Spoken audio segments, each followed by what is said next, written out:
Hello, my gorgeous group ones. Welcome to your reading.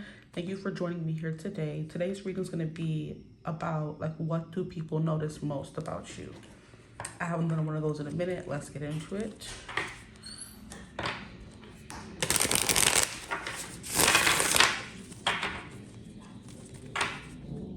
You have the Four of Wands and the Four of Cups. Interesting. These are two fours, 44, something stable. But what I was getting with the Four of Cups in the verse is you more so not really caring what people think about you or your relationships in your life.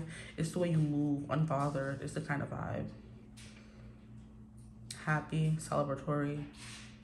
You stay the same is what I'm hearing as well. Interesting. Hold up. And now we have the Eight of Cups. That's definitely giving, I don't care. I'm going to leave if I have to leave. I do what I want. What is it called? It's a song by Wiz Khalifa and JoJo where he's like, I do what I want and JoJo does too. That's the vibe I'll give it on. If that means you have to walk away, leave people alone, leave them where they're at, that's what you're gonna do. Four of Cups is like an apathetic, unbothered kind of energy. You could also be coming through as someone who's like a lone wolf, lone shark, because we see this person sitting under a tree by themselves and they're being offered something, emotions, love. Not my hands are gonna ask you, please. Emotions, love, like kind words, affection, and they're kind of like, you know what, I'm good, right? So you could be someone who's like, like a little bit of a commitment phobe. Could definitely be a vibe coming through here because like you have offers coming your way, but you're like, nah. And then what card is this peeking out here? The Tower. Oh my gosh. You're in trouble, a rebel. Maybe people notice most that your relationships like crash and burn. Could definitely be a vibe. No tea, no shade, not from me now. This is what they notice most about you, right? You have the Queen of Pentacles. So it's kind of giving you're someone who should be settled down by now, but maybe you're not because you're like too picky. That's what, you know what, honestly, I know that's right. Okay, yeah, we have someone who is picky to what they want because you're coming through as a Queen of Pentacles. So it's like you're someone who knows your worth and you're not going to settle for less, which is why this cup is being offered to this person. They're kind of looking down like, nah, I think I'm good. Love that for y'all. You're the Queen of Pentacles. You don't accept anything less. We could have Virgo, Taurus, Capricorn coming through here. You could also be coming through with someone who's like materialistic or looking for someone who like has means. Okay. So you don't just allow anyone to court you is what I just heard. So that's what's coming through. Let's see what actually comes through in the cards. Okay, so like high value person, high maintenance.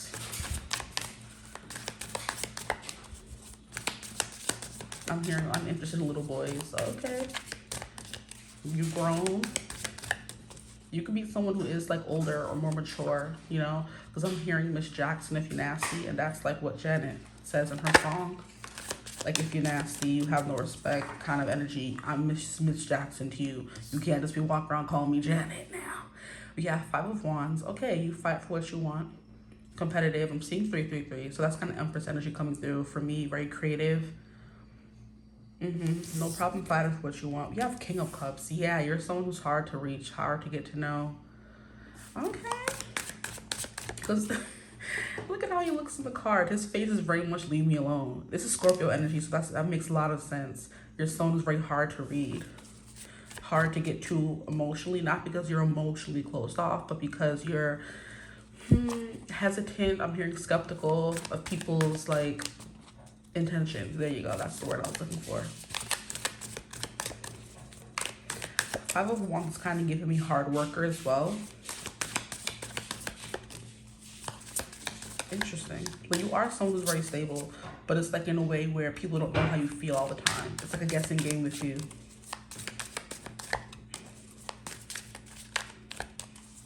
But you are someone who's very intuitive. You can read people quite well. I'm hearing read the room. We have Nine of Wands. A lot of Wands energy coming through for you guys. Interesting. You could definitely be someone who doesn't have to fight for what they want, but you will if you have to. Okay, anything else? You have Three of Pentacles and the Ace of Swords. Oh, you definitely speak your mind. Three of Pentacles, very interesting. You could work well with others. There's an energy here of you being a peer to people, but also a teacher in some kind of way. So you could definitely be someone who is the same age as people, but you know more, or people still look to you in some kind of capacity to learn. You know, this is giving me, because you see how they're all in the same room together learning and doing the same things, but these two are kind of looking up to this person here. It's giving me how, you know, sometimes in school there's one person in class who knows more than everyone else, you know? Like, I don't want to say teacher's pet or, you know, the nerdy kind of person, but it's kind of giving me that the person everyone comes to for answers, even though you're in the same age group as everyone else around you, because you have this Queen of Pentacles energy to you. And the Queen of Pentacles is one of my teacher cards in the deck. You know, she's someone who's stable, grounded, nurturing, wants to take care of everyone around her kind of energy. This type of Wands could also be you caring about the other people.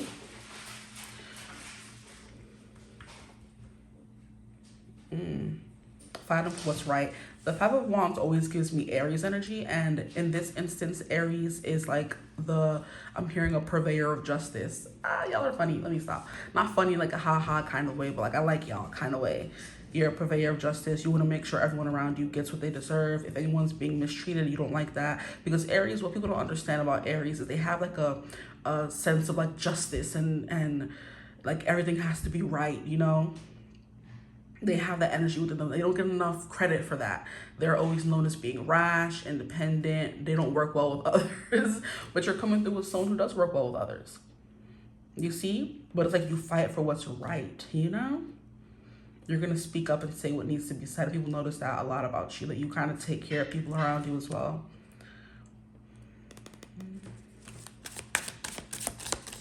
So yeah, Three of Pentacles is giving me the person in the same class that they know the answer, ask them kind of energy. They could be the teacher and teach it to us as well. So you could definitely be someone who knows a lot more than everyone else around you. Could definitely be an energy.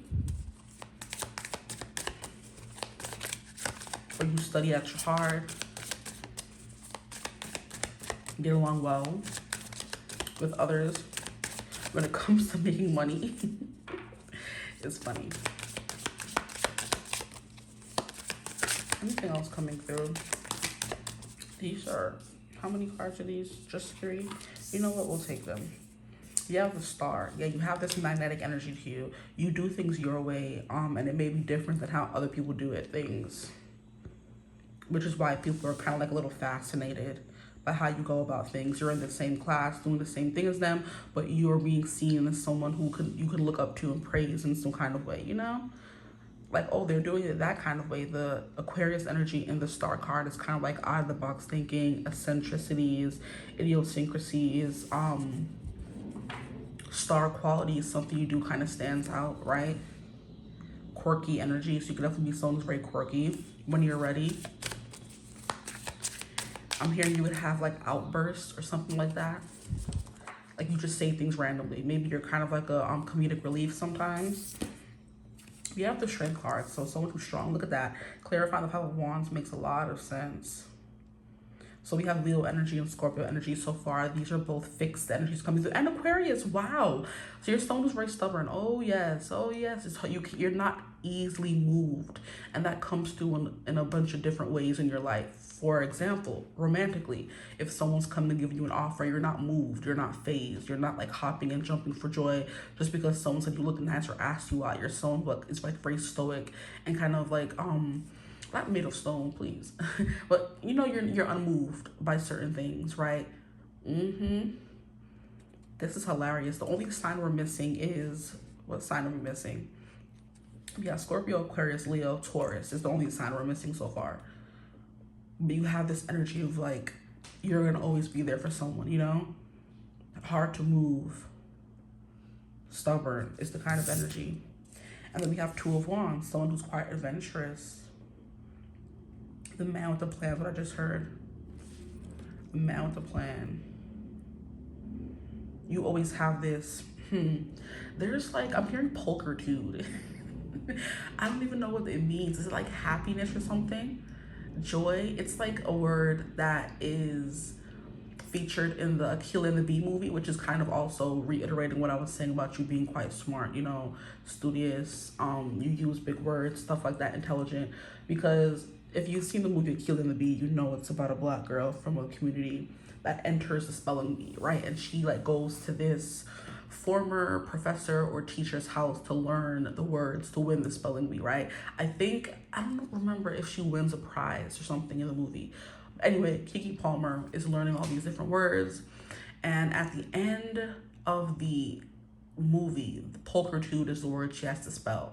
And there's something in the movie about like everyone who helped her get to where she is spelling out the word for her in her head at the end of the movie. But it's like a very, you know, not even grown word. It's like a very, I can't even, you know what I mean? The word is a big word. It's not a word you hear every day. So those are the kind of words you could use. But yeah, pulchritude is coming through for you. And I think it means like happiness or joy or something like that. Don't quote me on that.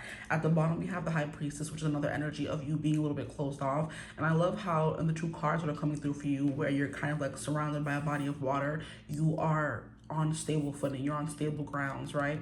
So the High Priestess gives me someone who knows how to blend in. I'm hearing with the normies, but also knows when she needs to be like by herself in her own little shell, right? You could definitely be seen as someone who's always in your head. People notice that about you. You're very quiet, you're very vigilant, you watch people, you don't really say much, or you have to be quiet for a little bit to get used to people before you can open up to them. Is the kind of energy coming through here as well. But this is Pisces energy coming through, so you're definitely someone who's like very ethereal. Is the energy coming through. They notice that about you, right? You're very quiet, ethereal, strong. You always have a plan. You always know what you're doing, or it seems that way, you know? How people view you is not always the truth or how you view yourself. So you may be saying, I don't know what I'm doing half the time. It seems like it. But King of Cups and High Priestess, very, very, very spiritual, very highly intuitive energy. So people could feel like you can see right through them, and that could make them nervous. And that makes a lot of sense because, like I said, most things don't move you. Like, you know, you're not easily impressed. It takes you a while to, like, I guess, open up or accept love from people.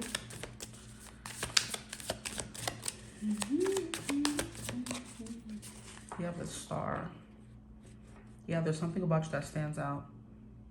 It's your personality, the way you do things, a talent that you may have. There's just a star quality about you. It's the energy. And anytime I think of like Aquarius, I think of someone who like gets along well with people on like a friendship level, but when it comes to relationships and like love and romance, that's not really your thing. So you may struggle in that area of your life. It may not be you purposely push people away. It could very well be, but there's an energy here of you struggling a little bit with love or romantic connections or being open to receive love. Could definitely be a thing as well. But like I said, you're just picky, child. You don't need to really nitpick at this energy. What do people notice most about you? They're noticing that you, like I said, you're not easily moved by grand gestures, right? You speak your mind, you say what you want to say. You're someone who's very brave, someone who's very strong. I do believe there's an energy here of you like overcoming any obstacle placed in your path, which is the Nine of Wands in reverse. It's not an energy of like being stuck because we have the Two of Wands. You always have a plan. Like I said, when something goes wrong or goes awry or you seem to be stuck, you always have like plan B, plan C, all the way to plan Z. When things don't go your way, you don't ever like get stuck in your head and get frustrated, right? It always seems like you, like it's out of the box thinking is what's coming through, so I just heard. But Strength card is about overcoming your demons. It's also about physical strength as well.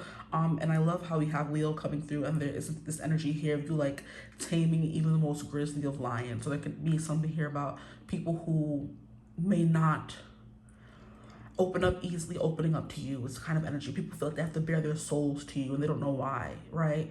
And I'm kind of hearing because you don't talk much, or when you do speak, people stop to listen. But I'm hearing how people like to feel the silence with you, which tends to cause them to overshare.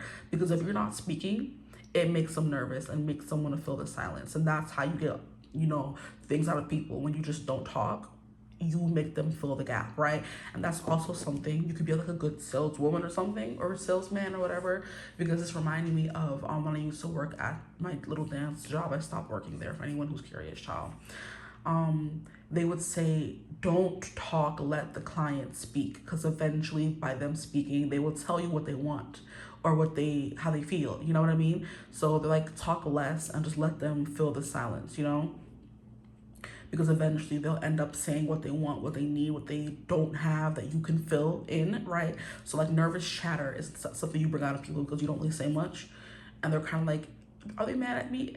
Is everything okay? Because you're coming through as the High Priestess and King of Cups, and that's like a more stoic, reserved, hard to read energy, and that makes people nervous. And they're kind of like, oh, and they want to like perform for you or make you like them, right? Or you're coming through as this standout character with the star card here, and you're, you know, mixed with the King of Cups is like someone who is like so far away from them, hard to reach, and they're kind of like, I need to impress them in some kind of way. So that's what they notice most about you, that they may feel the need to like perform to get in your good graces and energy coming through as well. But the Two of Wands is an energy of like you're going places, right? Okay, anything else coming through? Please, Spirit, you know this card here is giving me a TA, a teacher's assistant, and that's like a thing in like college where the student is there to assist the teacher, but they still, it's because they know more than the other students, if that makes sense. Because the teacher's assistant helps the rest of the students, and they have like special access to the teacher. So y'all may very well have been a teacher's pet, or you're someone who's more comfortable around adults and you kind of always get pulled into adult conversations, because you could definitely be slow not to grow up early as well. And that makes you a little bit more mature than everyone else. So you get along more with adults than people your age, which is why people tend to think, oh, you know more than us, let's ask them, even though you're in the same age category or class, you know? But it's definitely giving me that. I didn't explain teacher's assistant properly, but I know, yeah, I get the gist. They're there and they're the same age as the students in college, but they know a little bit more, and then they can help the other people in college. You know, I think teachers assistants are like 1 or 2 years ahead of the current class that is being taught. So for example, if it's your first year in college, the TA would be someone who is like 2 or 3 years older than you in college, about to graduate. So they're still a student, right? But they have like 3 years more knowledge on you, or at least 1 or 2 years. So they know what you need to know because they were in your shoes a few years ago, if that makes sense. I'm over explaining. That could be something you do. We have the Four of Swords, we have the Five of Pentacles, and the Three of Cups. These are very contrasting energies. Can I get one more card? Ace of Cups. Interesting. But it's coming out in reverse.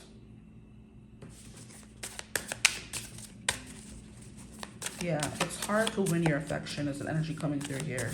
Like when it comes to social settings, you're really, you know, you're great to get along with, right? But when it comes to like more emotional things, you're a hard book to read, okay? And then as I say that, we have the Magician and the Four of Pentacles coming out to confirm.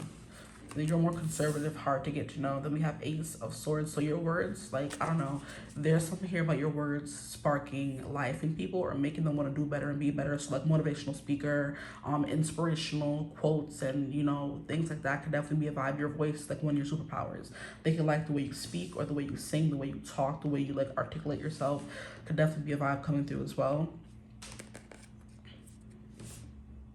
And the whole time I've been doing your reading, a song has been stuck in my head, but I'm trying to disregard it because it's been stuck in my head all weekend. So I don't think it has anything to do with your reading. But the fact that I keep hearing songs in my head could definitely be a thing as well. Maybe you sing and that's what, like, part of your voice is coming through. You're very talented in that kind of way. Because I'm saving the song to do a video reading on TikTok about the dang song because it's been following me around all weekend. And I'm like, oh, this song won't leave me alone. And that's when I know there's a message there. So that's what's coming through for you guys as well. Maybe you are someone who is clairaudient and you receive messages. But yeah, there's something here about you being a little bit intimidating, or even the most intimidating of people will fold under pressure from you because you don't back down, or you like, I don't know, superior in some kind of way is a vibe coming through.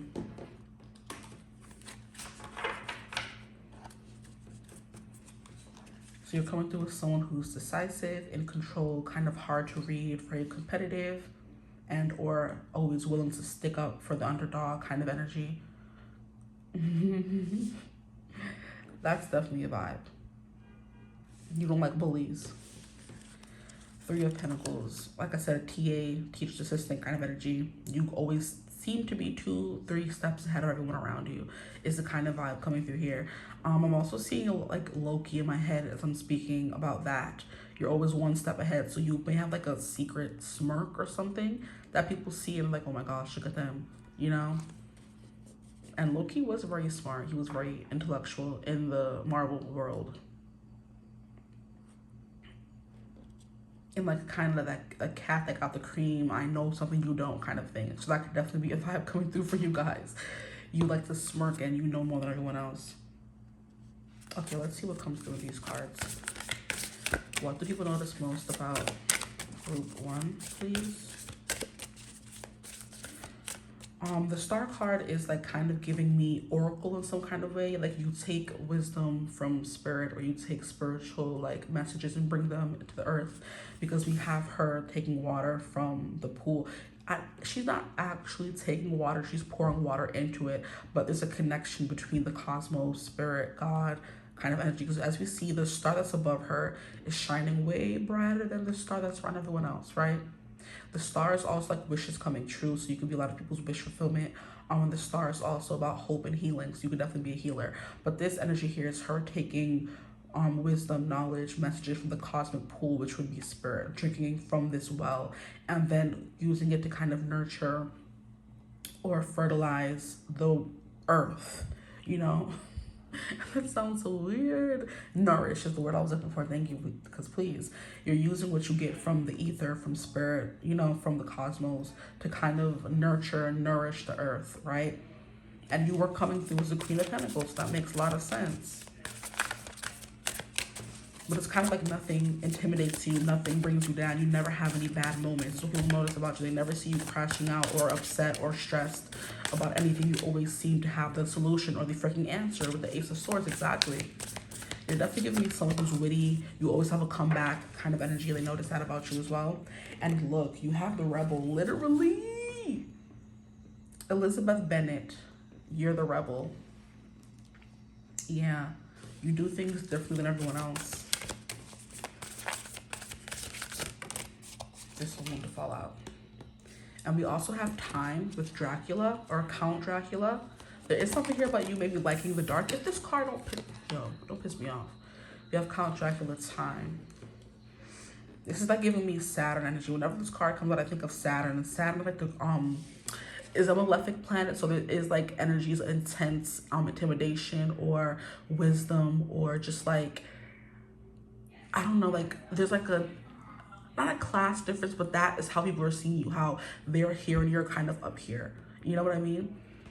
Like they're intimidated by you or they feel inferior is the kind of energy coming through. Because Saturn is like, it has good moments, but most of the time people don't see it as a good person, right?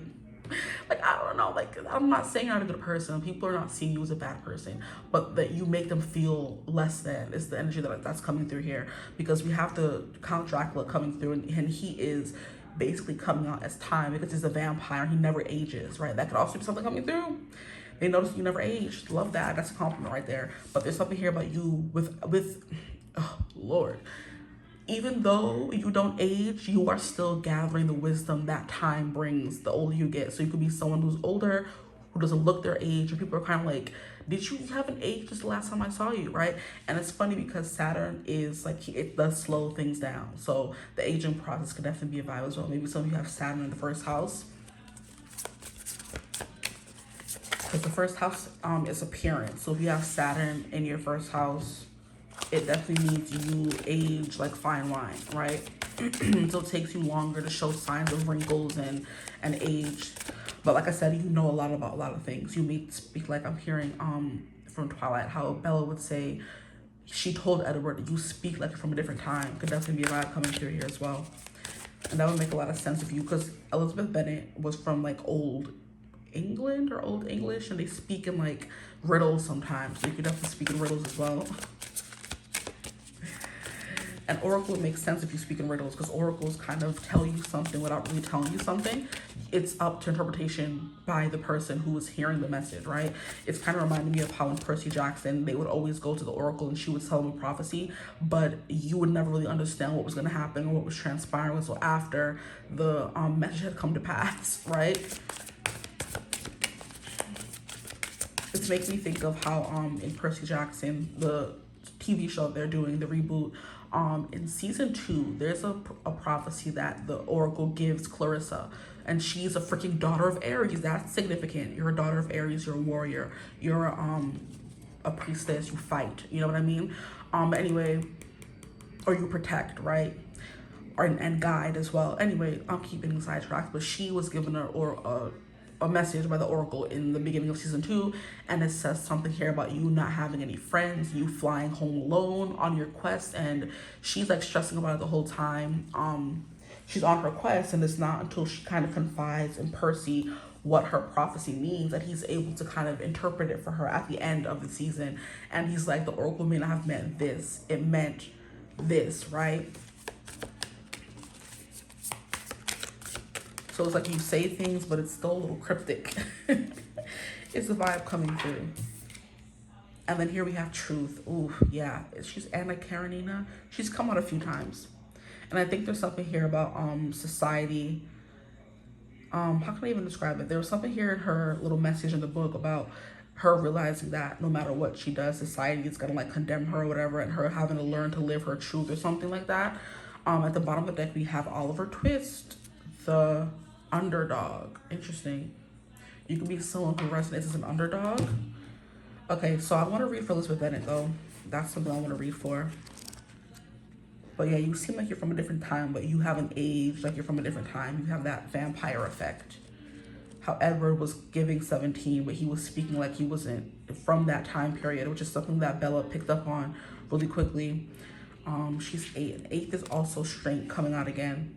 So you are someone who's very strong. You have like a strong will.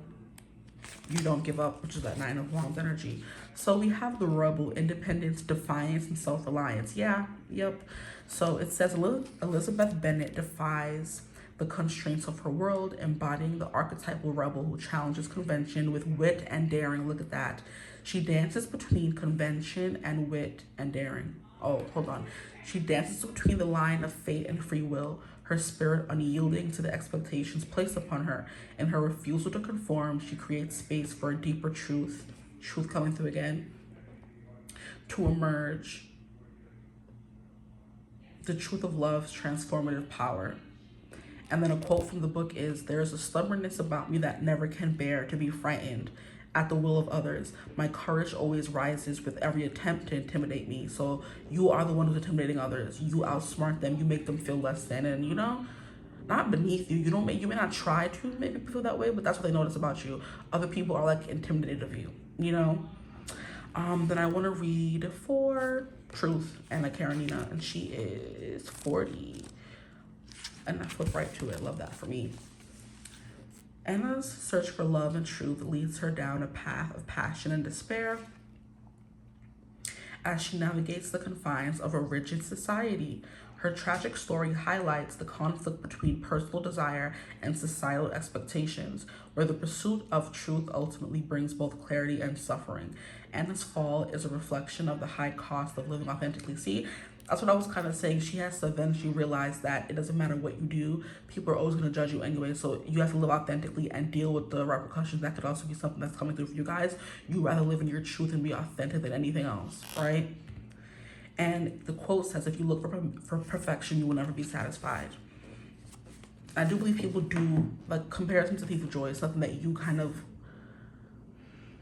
embrace or embody, and that's why you're coming through with someone who's so authentic with the star card here, because you are always authentically yourself, right?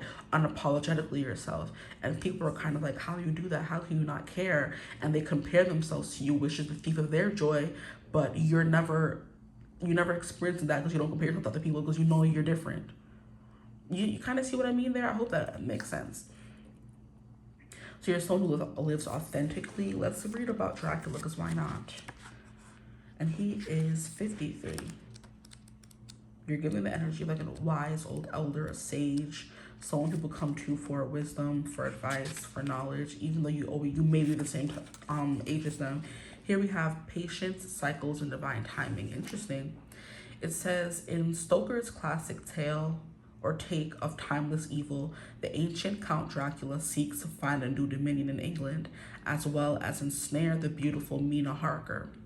Vampire hunter Van Helsing and Mina's husband Jonathan pursue the undead creature to his doom. Really?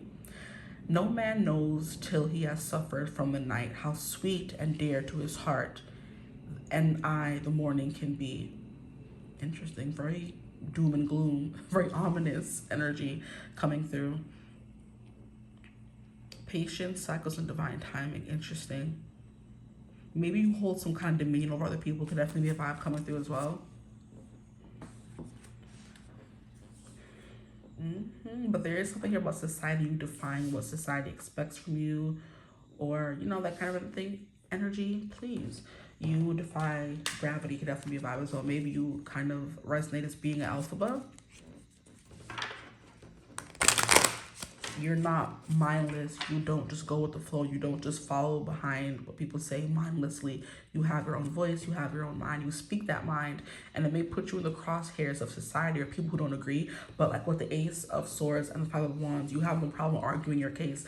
That can definitely be a thing. You're always quick to defend yourself and others around you, and you don't care what people think or what they have to say because you always have a rebuttal. You know a lot about things. You know a lot about different things. Please, I can't talk today. Ugh. And it seems like you just are unafraid to stick up and stand up and speak your truth. Love that for you. Okay, let's see what else is coming through in these cards. Please for what's standing out about my group ones. We have the polar bear. Yeah, the polar bear is like the protector, the indomitable foe in this deck. And we have 15, which is devil energy, I believe it is. So yeah. There's something here about control coming through. You could be a control freak as well. The devil kind of gives control, but like having everything under your control or having people under your control is more the vibe coming through than you wanting to control people. People want you to be in control is the thing coming through. So you guys can have like natural dom leader energy. Okay, here we have the anchor. Yeah, so you're someone people feel stable and grounded around. You also have the ship and the compass. Like I said, you always know where to go and what to do. People feel safe following your lead. You always lead them in the right direction. You always lead them back home. You're their North Star, and we have a freaking star coming through. Don't piss me off. Period. Exactly. You're their North Star. As long as you follow the North Star, you can always find civilization. So no matter what they do and how, I guess, astray they're led, if they come to you for advice or wisdom or a path to take, you always lead them back home to themselves or where they need to be. And it could just be advice you give them, not really knowing the whole situation, but you always know the right thing to say in the moment is what's coming through as well. And we have another 3 coming through in this deck here. So we have the anchor. So you're someone who, like I said, makes people feel very safe, anchored, protected with that 5 of Wands and Ace of Swords. You're speaking of everybody. I'm hearing your heart. You're burning this whole thing down. Yeah, love that. You know what? Let's read from the book. The ship is also giving me someone who's always going on new adventures. And the 2 of Wands is that. I do believe you do have an energy also of like opening people's minds to different perspective, because the 2 of Wands is that kind of energy as well. Okay, so we have 15. The bear. I am power and strength, health and protection.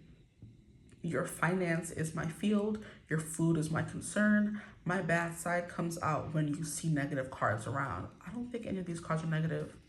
But the polar bear, look, indomitable. I remember, that's crazy. I was talking about your indomitable foe, exactly. The polar bear is a fitting symbol of the indomitable dignity signified by this card, whether it be read as an authority figure, a protective mother, or purely as strength. All the things that are coming through here. The polar bear is the most powerful of all the species. Furthermore, its color is symbolic of the pure spirit it embodies. Exactly. So you're kind of like just like Saturn is like, he is the great benefic, but he doesn't do it to be hurtful. He just does it to bring balance. You know, he's karma, swift justice kind of energy. You know what I mean? The bringer of justice. And you know, when life gets bad and when it gets good, Saturn is mostly always involved, right? You're giving me Kali Ma energy. And then here we have 10, which is like Wheel of Fortune vibes. And then we also have 10 of Wands, if you read this symbol down here as spades. 10 of Swords, actually. So you bring swift justice, you bring swift, painful endings, that kind of energy. If people are around you doing the same old thing, not learning, not growing, you're definitely the person that's telling it to them. You're sticking it to them, and they can feel that, which is why you may have like a small friend group, or you keep yourself away from people, because not everyone has the will or the knowledge or the wisdom to do what is right, you know, do what needs to be done, but you do. And that always kind of, not lessens, but it makes your circle real small, because when people are incompetent, which could be something you think of them as, or something you say often, when people have no common sense, it's hard for you to be around them. So you're kind of like, nah, I'm a lone sheep, I'm a loner. I don't want to be around people who don't have any kind of sense, right? And that's a lot of people in today's society, so that could definitely be a vibe coming through as well. You would definitely, like I said, challenge the status quo. And a lot of people are comfortable with the status quo, so that's why you may like kind of veer off to the side by yourself, not talking to people. Or like I said, you stay silent, wait for them to show their true colors, and then you make your ruling after that, if you're going to be a friend of theirs, or if you're going to talk to them, or if they're even worth talking to. That's interesting. Y'all are fun. I like y'all. Okay, let's see. 35. 35 is the anchor. With stability and security, I bring peace of mind. I push you to persevere and help you reach your goal. Watch out for negative cards. They might shackle and pull you down into a hole. So it says in the original game instructions for the cards, which became the Lenormand pattern, this is the most important sheet of the whole game. Insofar as the one who comes to stay on this picture of hope has won the game and draws the whole cash box or deposit. The anchor is a traditional symbol of hope or faith and comes before death, the cross. And that's the star card. So hope, you kind of keep the hope alive that there's still people out there who believe in the truth and knowledge and stuff like that, you know? Let's keep going. 3, who are just upstanding individuals, and they're not looking to do things for their own benefit or just to be shiesty, right? You're seen as someone who's like very pure. We have the Ship. I take you on a vacation or a business trip. You will need a suitcase for where we are going. Distance is what I'm known for, and I am constantly in motion. Look at the cards next to me for clues and cues of the changes I bring in your life's journey, okay? So we have change, we have compass, so finding their true purpose, their true north, whether it's a destination or just what they're meant to do in life. Like I said, you're bringing down that wisdom from the ether and making it like palatable. You're making it, like I said, you could be the person who's interpreting the oracle message. So someone comes to you with this message the way Percy interpreted it for Clarissa in the books and in the movie, not the movie and the movie too, but in the books, right? She tells him the prophecy, and then he's like, maybe it's supposed to be interpreted this way instead of that way, right? You were looking at it in a more pessimistic light. We need to look at it in like a very neutral light instead, right? Anyway, it says a journey is about to be embarked upon. There are new horizons to be explored, and preparation is required to ensure smooth passage. That's definitely coming through as well. You kind of lead people, like I said, along the right path. You kind of correct their course. That kind of energy is what's coming through for you. And then we'll read for the compass.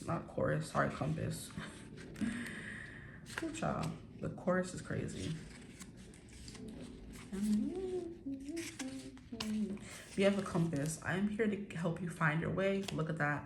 If there's a journey to be taken or a choice to be made, I can provide you with the directions and a path so you don't stray. Look at that. And you see how that's kind of giving oracle? It says the compass card is an indicator of the direction one is meant to go. It can represent someone or something that provides guidance and helps direct you toward a goal. This card urges you to examine the point or the focus of your undertaking. Look where the needle is pointed. Other nearby cards may provide insight to your direction, your destination.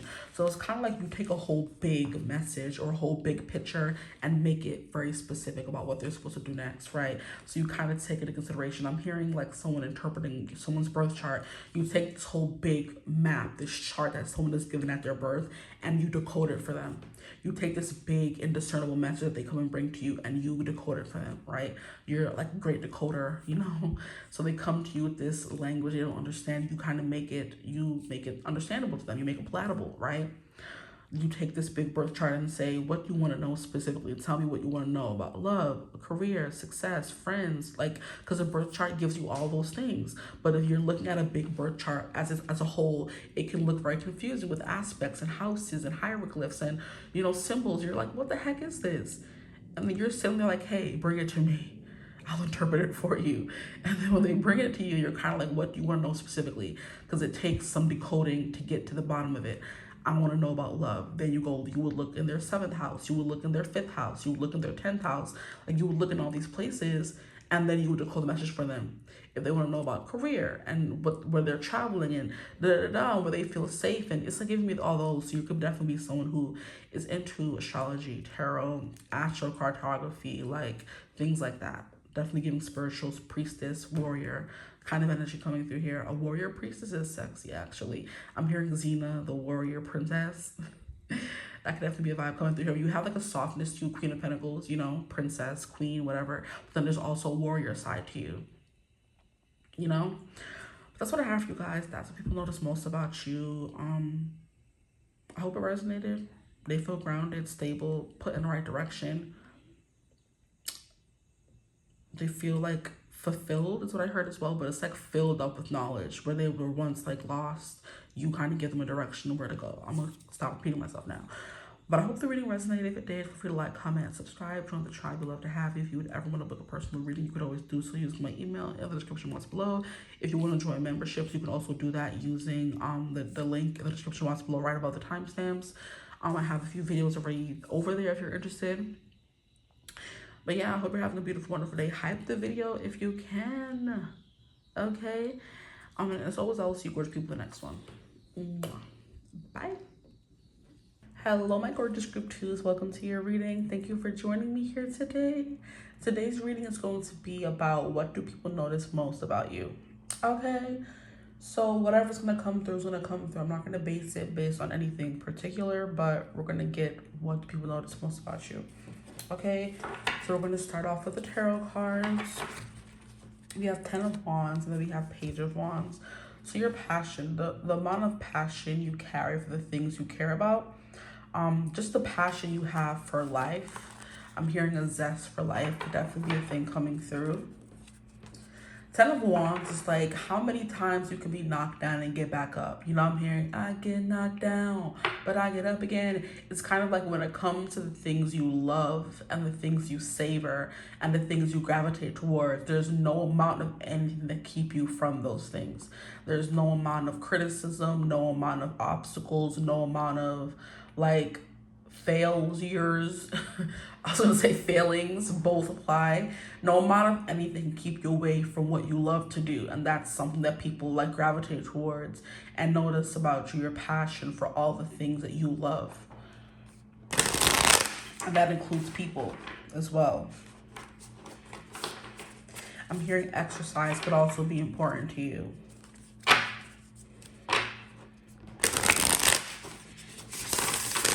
When you easily carry burdens, it seems like nothing. I'm hearing no something too great, no journey to something. Now I'm hearing ain't no mountain high enough, ain't no valley low enough, ain't no river wide enough to keep me from you, ain't no mountain high enough. So that could definitely be talking about like your perseverance as well. Like, ain't no mountain is high enough, ain't no valley low enough, ain't no river wide enough to keep you from the things you love, the people you love, right? Your hair could also be something people notice about you. Like, I was, like, messing with my hair. And your stomach as well. Because before I started the reading, I was, like, fixing my pants. And I felt especially called to my tummy. And I just saw 222 as confirmation. Your body could definitely be very proportionate as well. 222 kind of gives you that alignment. Everything is as it should be, where it's supposed to be, right? Depending on your gender and stuff like that. So everything is like in its place. It's definitely the vibe coming through. Second, trying to fix the camera. Yeah, I'm trying to make sure the camera's like perfectly lined up. So that's a vibe coming through for you guys. Okay, please, Spirit, give us some cards. You could definitely have perfectionist tendencies. You like everything to look good, including yourself. Nothing around you is going to be looking raggedy and toe up.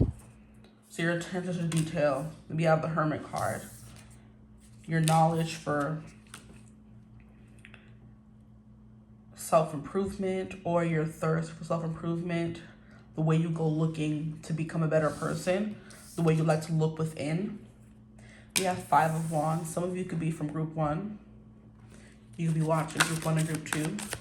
Like a 10 of Wands actually came out. Yeah, we have 5 of Wands and then we have 10 of Wands.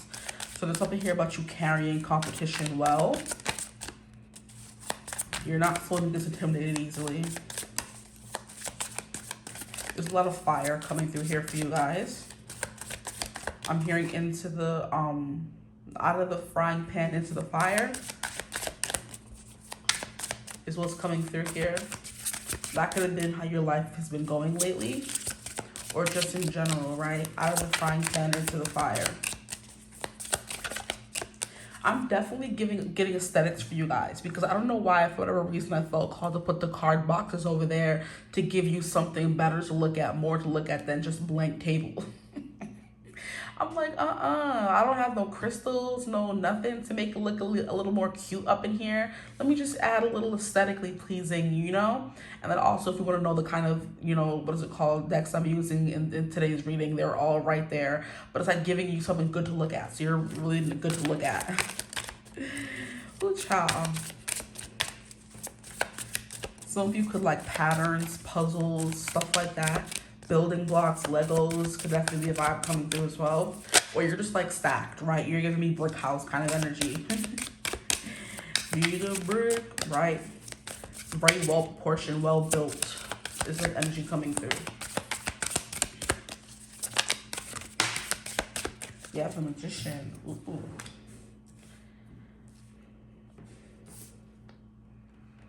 The way you manifest your goals, there is like a, I don't know, like a magnetic, powerful, magical vibe that you give off is what's coming through. People can't help but want to know more about you. They can't help but look at you, want to be a part of your life. Like, people could fight to be in your presence, right? It's kind of like maybe your aura or energy can be overwhelming sometimes to people.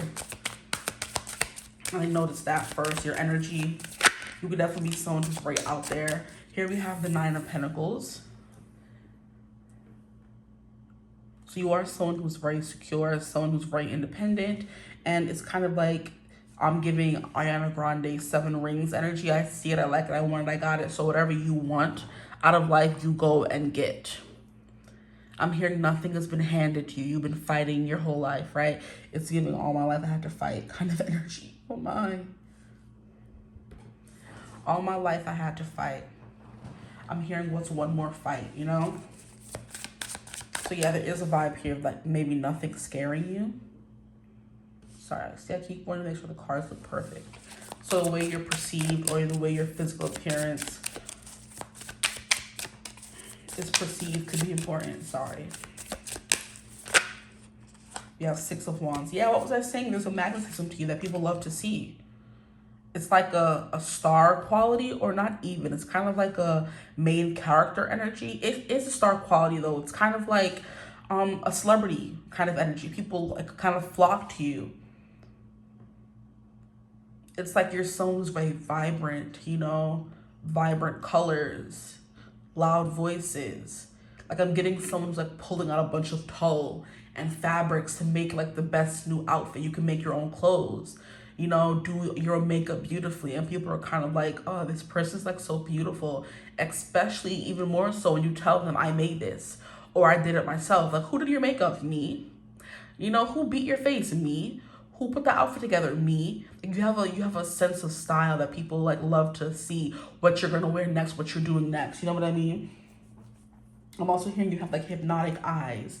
Is something that's coming through as well. So your more physical appearance is coming through in this group here. So I am getting you guys are very attractive individuals. Here we have the Wheel of Fortune, and then we have the 3 of Swords. Yeah, it's kind of like don't get too close, you know, or your heart will get broken, you know? You could have a bit of a heartbreaker kind of energy to you. And that just means you look so attractive sometimes that people are scared that they get too close, you're gonna like leave them or think you're too good for them. You know, kind of leave them behind, right? People want to get close to you. They're drawn to your magnetism, but sometimes it can be like scary to be flying so close to the sun sometimes, because you may get burned with all this Wands energy, all this passion you have. Interesting. You know what this is giving me? Mean Girls. And I know I bring up Regina George a lot of the time, but there was something very specific about, I'm getting a specific part of the movie where there's a reason why the grunge girl, I forget her name, was it Karen or something? I don't remember. But there's a reason why the mean girl or the grunge gothic girl in the movie wanted to get revenge on Regina, because it turns out they used to be friends when they were younger, and then Regina got too cool for school kind of energy. She got too popular to be hanging around with just a regular girl, so she kind of felt hurt by that. And that's something we learn in the movie or whatever.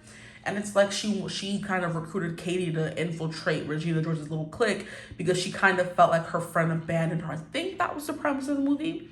And it's like she wanted revenge on Regina for getting too big and for getting her and leaving her behind. That's how people feel when it comes to you, that your energy is too bright, it's too magnetic. You're going to be like sooner or later this big star, and you're going to leave them behind. People notice that, you know, that you have this like movie star, celebrity status quality to you.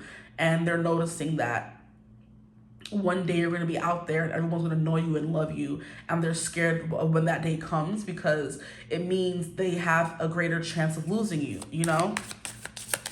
So people are noticing like you're going places, right? And like I said, just that passion, that energy, that fire that you bring with you, that energy of light and love and warmth. It's very magnetic and it's very attractive to people. And some people in your life can be scared that you're going to like move on and leave them one day, right? And then we have Two of Cups. Yeah, this is like a love energy coming through very strongly here. So your lovers could think you're going to get big in the land one day and like leave them behind, right? Or you're seen as someone who like just easily gets what they want when it comes to love, right? This is very interesting. So someone who's very introspective, someone who has their moments of being a little bit of a hermit, right? Someone who's always seeking evolution, who's always changing, okay? You could be someone who's always changing topics and conversations. You can't stick to one thing. I'm getting ADHD. I'm hearing this song by The Coffee's Cold and the Same Old Conversations, but I keep on changing. That song is coming through by Kevin Jonas, right?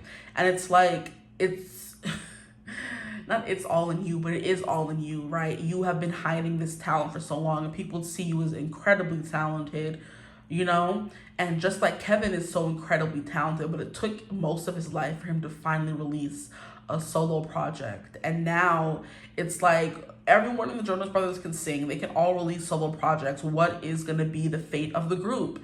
And it's kind of like people are scared they're going to go solo and leave them behind. Like I was saying with that, you know, Mean Girls reference, where the whole premise of the movie, or what we learned towards the end, is that Regina kind of left that girl by herself and, you know, kind of shot into the stratosphere. She became the most popular girl in school and everyone loved her. And then her friend became like a leper. And I think it was specifically Regina's doing that made her become a leper. You know, she said she did something and they called her weird or whatever, and then like the whole student body turned against the girl, right?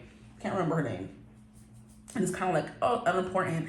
People are scared that they're like the lackluster friend. Everyone's kind of going to be gravitating towards you, right? That could be the thing coming through here. I'm not really getting jealousy. I'm just getting hurt or scared of being hurt and left behind from the people in your life and how they're viewing you, or just people in general, you know? They're kind of like, the moment it's going to come where this big movie star, they're going to be an A-lister. Everyone's going to want to know what they're doing, what they're wearing. And it's like when you go on a red carpet and the celebrities are like, I'm wearing this person, I'm wearing that person. All the cameras and the photographers are screaming their name and all the fans are screaming their name. People are like, that's you in everyday life, you know? And you're destined for greatness, destined for fame in some kind of way.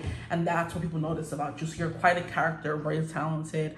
And people just tend to gravitate towards you, right? You're someone who's very outgoing, someone who's very adventurous. Like I said, you fight for the things you want. You do not give up easily. Six of Wands, following, success, praise, honor, things like that. Accolades, rewards, awards. right? That's the kind of energy coming through. People are kind of like, are you sure you're a movie star, right? You kind of belong in a catalog somewhere, you belong on the movie screen, is what people could tell you all the time, you know? But like I said, you are giving someone who's very beautiful. Everyone wants to know the makeup you're wearing, the clothes you're wearing, how you put it together. And when people ask you and like kind of hound you down and say, where did you get your outfit from? Who did your makeup? You're kind of like me, and me. And they're kind of like, what? You're insanely creative when it comes to make people look good or feel good. Maybe you're also good at doing your own hair. And people are like, you know how to do your own makeup, dress yourself, and do your own hair. What the bumba? Okay, a trifecta, a triple threat. You're someone who sings, dances, and acts. What the heck? Like, leave some talent for the rest of us, you know? You know how to sing, you know how to write music and make the music as well. Like, excuse me, can you relax and leave some talent for the rest of us? Like, you're out here making your whole album. And people are like, oh, who produced it? Me. Who wrote the songs? Me. Who sang the song? Me. Excuse me, who wrote the movie? Me.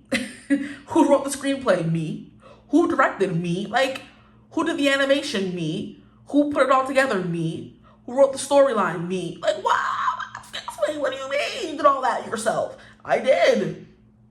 You know, that's the kind of energy coming through. Like, who took those pictures? Me. Who put together the outfit? Me. Who did your hair and makeup? Me. That's the kind of energy coming through. People notice that most about you. You could also be someone who's quite theatric as well. Like, it's giving theater kid vibes, you know? But Nine of Pentacles is someone who is self-made. You did all of this yourself, right? Ten of Pentacles is like you could have had help from family, people around you. Like the success you've amassed is like a part of someone else's legacy as well. Or it's kind of like, how can I even describe it? It's like company funds. You know what I mean? Like company penis is what I just heard. Ooh, excuse my French. Hopefully I don't get flagged for that. But it's like community peen. It belongs to everyone kind of energy. Whereas, this money is just you're self-made is what I'm hearing, okay? Oh boy, you carry yourself with a grace as well. You kind of have regal, classic, beauty, all those energies are coming through for you guys. What the heck? I'm hearing shake up the room. Shake the room is coming through. I think it's a song, I'm not 100% sure. But you shake the room. When you walk in, people notice. Like I said, people fighting for your attention. And it's kind of like people love and, you know, can't wait to see where you go, you know? I'm hearing all the places you'll go is the energy coming through for you guys. With the Wheel of Fortune clarifying the Five of Wands. It's kind of like all the decisions you make on the things you've been fighting for is leading you to even greater destiny that you have no idea about, or it's something people are seeing you actively fight for every day, right? Whether it's posting content, you know, putting your music out there, like putting yourself out there, selling yourself. They're like, oh, this person's definitely going places. There is an energy here. People scared you're going to break their heart or leave them, abandon them is the vibe coming through. But just generally, you give heartbreaker. Two of Cups is an energy of you're very dateable, okay? I'm hearing my horn fully tootable. Interesting. So you can't toot your own horn with the Magician and the Two of Cups here. Very lucky in love. Could also be something people notice about you. Men, women flock to you.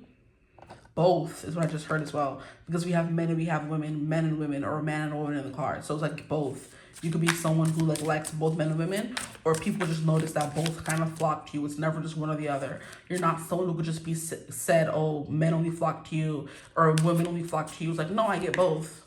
Whether you're romantically attached to them or attracted to them or not. It's like both kind of gravitate towards you and come your way, okay? Anything else coming through? I don't really want any more cards from here because this reading might get too long, you know?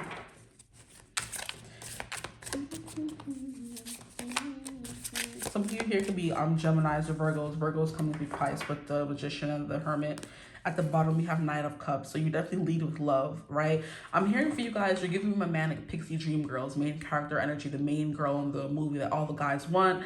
I'm hearing Trixie from Fairly Odd Parents. She was the most popular girl in school. All the guys loved her. Timmy was in love with her for how long, right? She was a cheerleader. She was very fashionable, like always dressed nice. I mean, they wore the same outfit every day. They wore the same outfit every day in the main shows. But it's like her makeup was always done. Hair was always laid, right? Like 30-inch bust down, 40-inch bust down, like hair down to your butt. is energy coming through. You're not doing anything small. You keep it. It's bigger, go home with the Fool energy. Yeah, a lot of romantic offers because she's holding a rose in the Fool. If you can't see, look a little closer.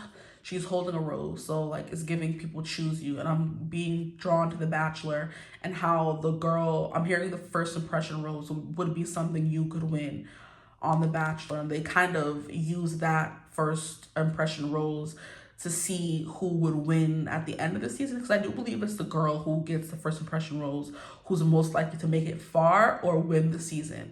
And they predict how things are going to go based on who gets the first impression rose on The Bachelor. So it would be you.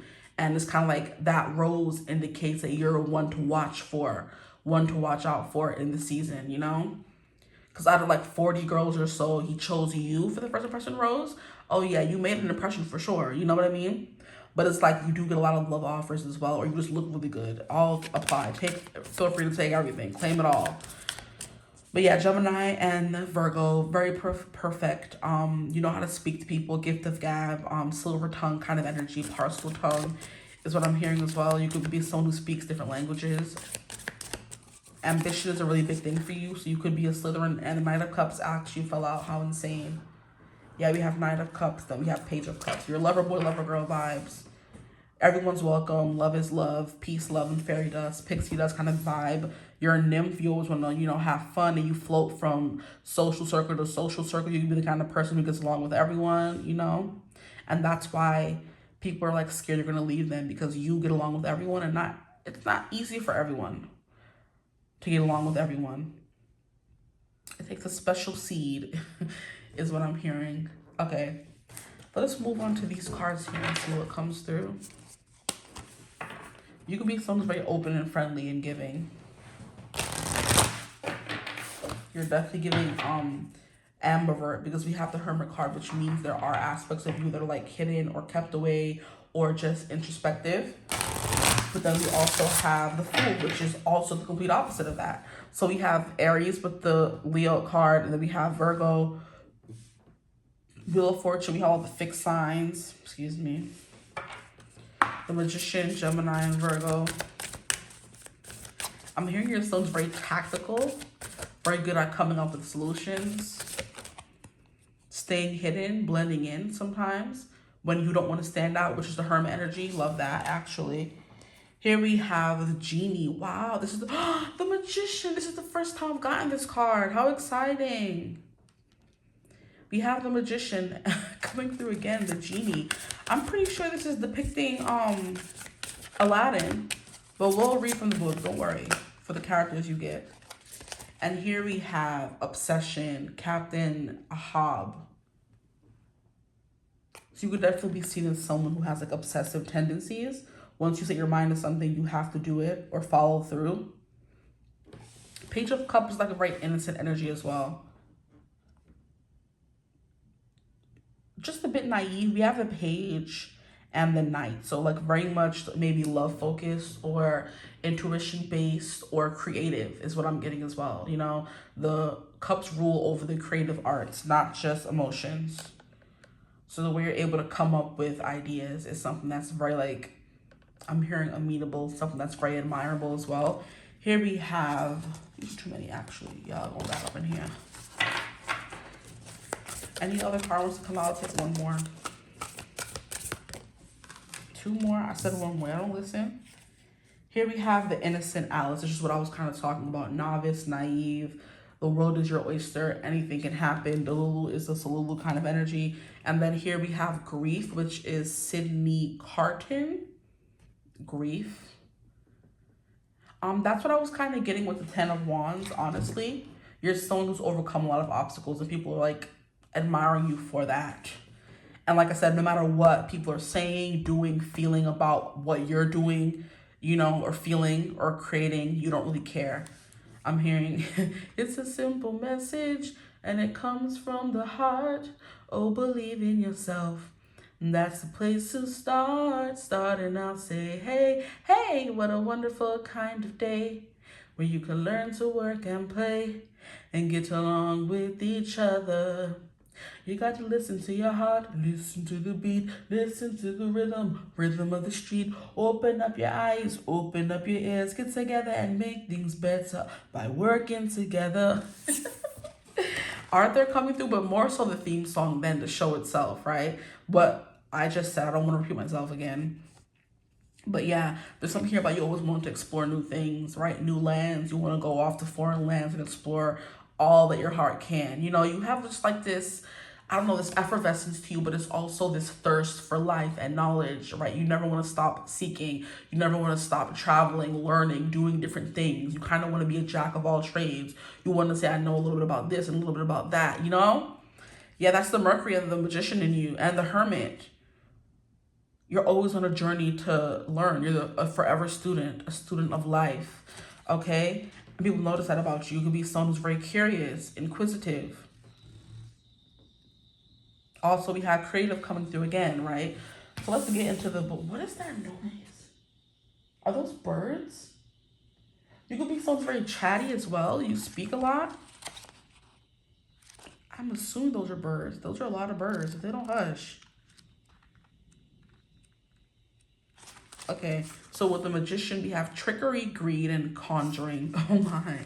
So the poor fisherman drags up his net and discovers a corked bottle. The fisherman opens it and unleashes a vengeful genie, so angry at his imprisonment that he vows to kill the fisherman out of spite. Ew. The fisherman uses his wits and cunning to trick the genie back into the bottle, using the skills of a magician to defeat a magician. Interesting. Is this not the story of Aladdin? No? Okay. This is the fisherman and the genie from 1001 Nights. I think this is based on Aladdin, but Aladdin is, you know, they made it more children friendly. Okay, so it says, the genie, hearing himself thus mocked, made violent efforts to escape. But the power of the seal of Solomon held him fast, and the fishermen, ceasing not all the while to revile him from the treachery and baseness which were now to receive their due reward, began to carry the vessel back to the sea's brink. Oh my.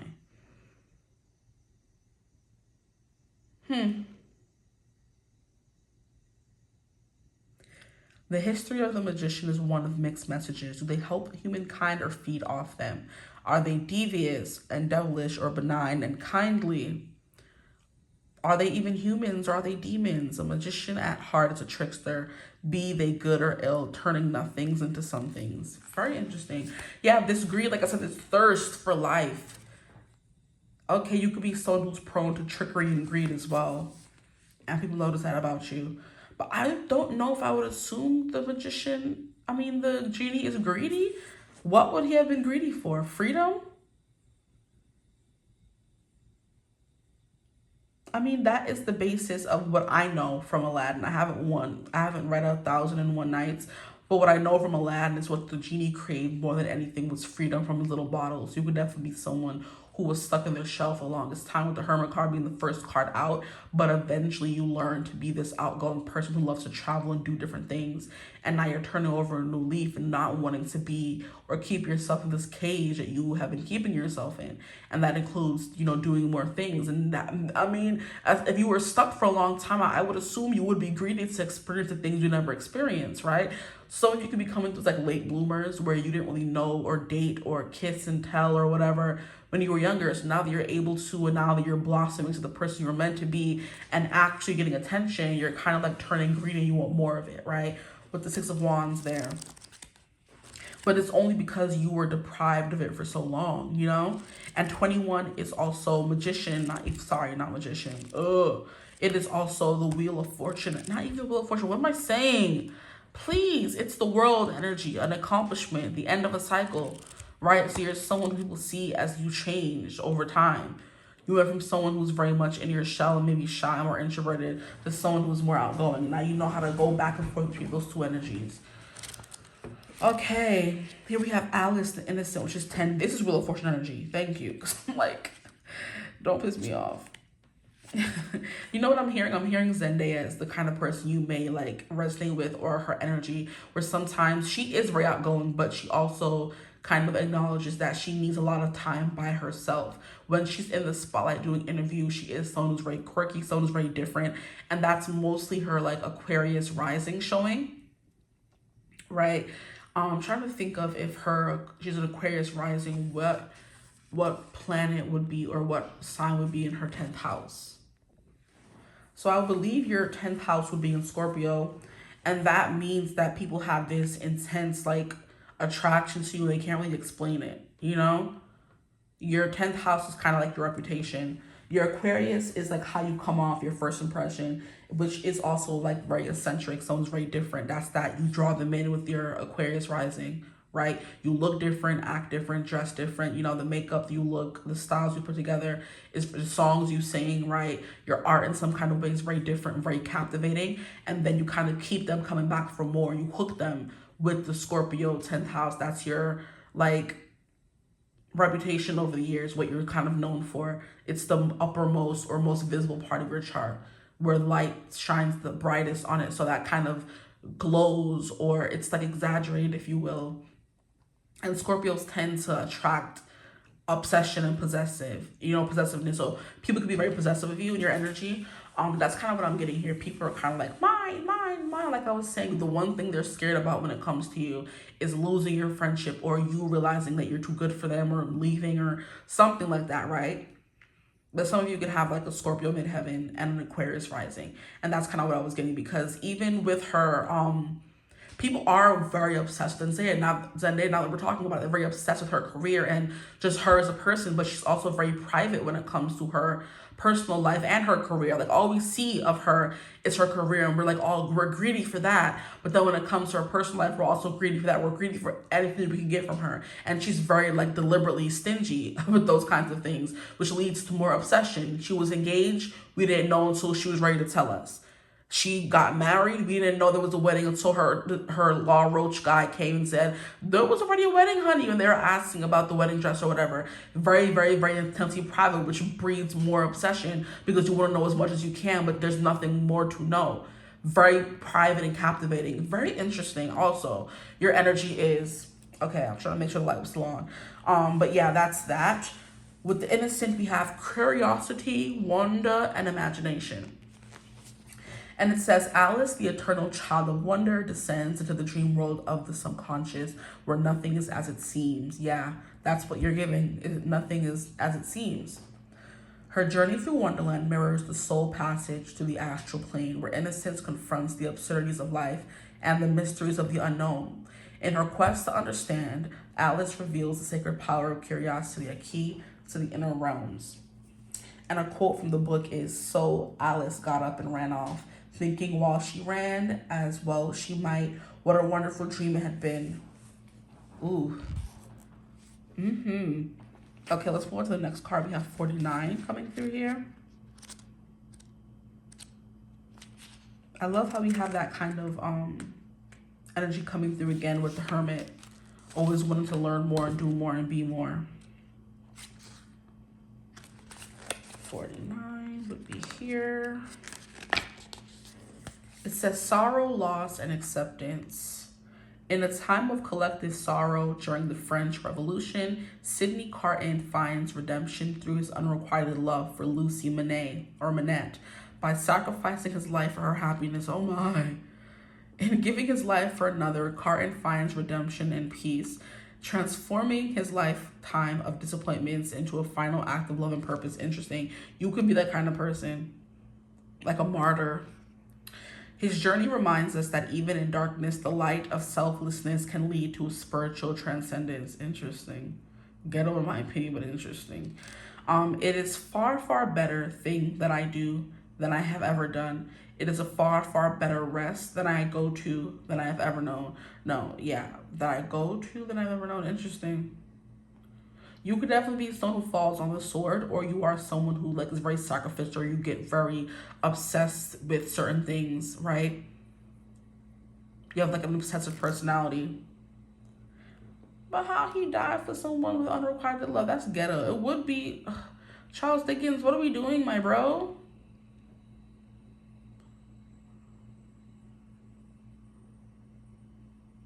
I don't like that. We'll move on to the next one. Like I was saying, there is like a sadness to you, a melancholy maybe, that makes people feel sorry for you or want to know more, okay? And then we have Captain Ahab 30.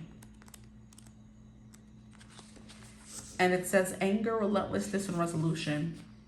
So Captain Ahab's obsessive pursuit of the white whale becomes an all-consuming force, driving him beyond reason into the depths of madness. His quest is both a physical and spiritual battle, a confrontation with the unknown that mirrors the darker sides of human ambition. Ahab's relentless chase reflects the dangers of being consumed by a single desire, where the soul risks losing itself. Yeah, so there's something here about maybe you being a bit obsessive about certain things, especially your ambition. You take on too many projects, you do too much, but it always works out for you, right? But it's still, people are kind of like, I wish you would kind of take a break, you know? It's giving Hamilton, take a break. I am on my way. There's a little surprise before supper and it cannot wait. I'll be there in just a moment. Save my plate, Alexander. Okay. Like, your son is 9 years old today. There's something he'd like to say. He's been practicing all day. Philip, take it away, right? So he's just sitting trying to figure out how to, you know, fix everything that's going on in Congress and fight back with the battles and all this kind of stuff and disagreements, trying to get his way.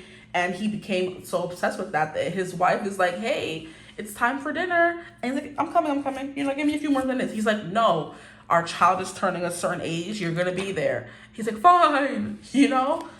You can be one-track minded, very single focused. And it could be a negative thing at times, you know? Because we have the Magician coming through here, and then we have grief, and then we have obsession. So this is how people are feeling about you, right? Or how you feel about certain things when it comes down to it.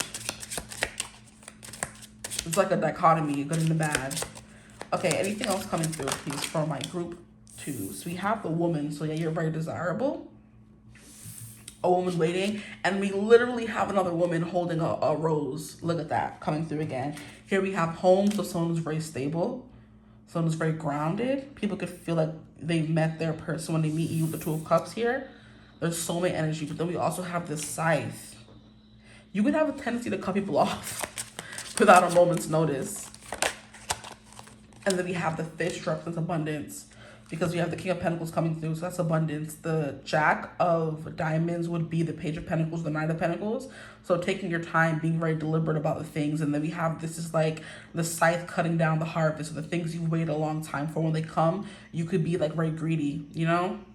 You want it all. You could have like a problem sharing as well. You want all the food for yourself. Okay, 29, let's see what that's about. We have Lady number 2. As with the second man, the expanded Reverie deck includes an additional lady card. This version shows a powerful and elegant woman looking out a window to the right of the card. She has a draped red robe, and between her breasticles clutches the feminine symbol of Venus. The light shines in through the window, emphasizing her strong features. She is the embodiment of feminine power. So feminine power. I don't know if that's the right lady. Let's try lady number 1. A woman looks up from her book. This is the right one. Sorry. A lady, I think both resonate because they both came through. I don't know why I immediately assumed that you were lady number 2. Maybe people could assume things about you.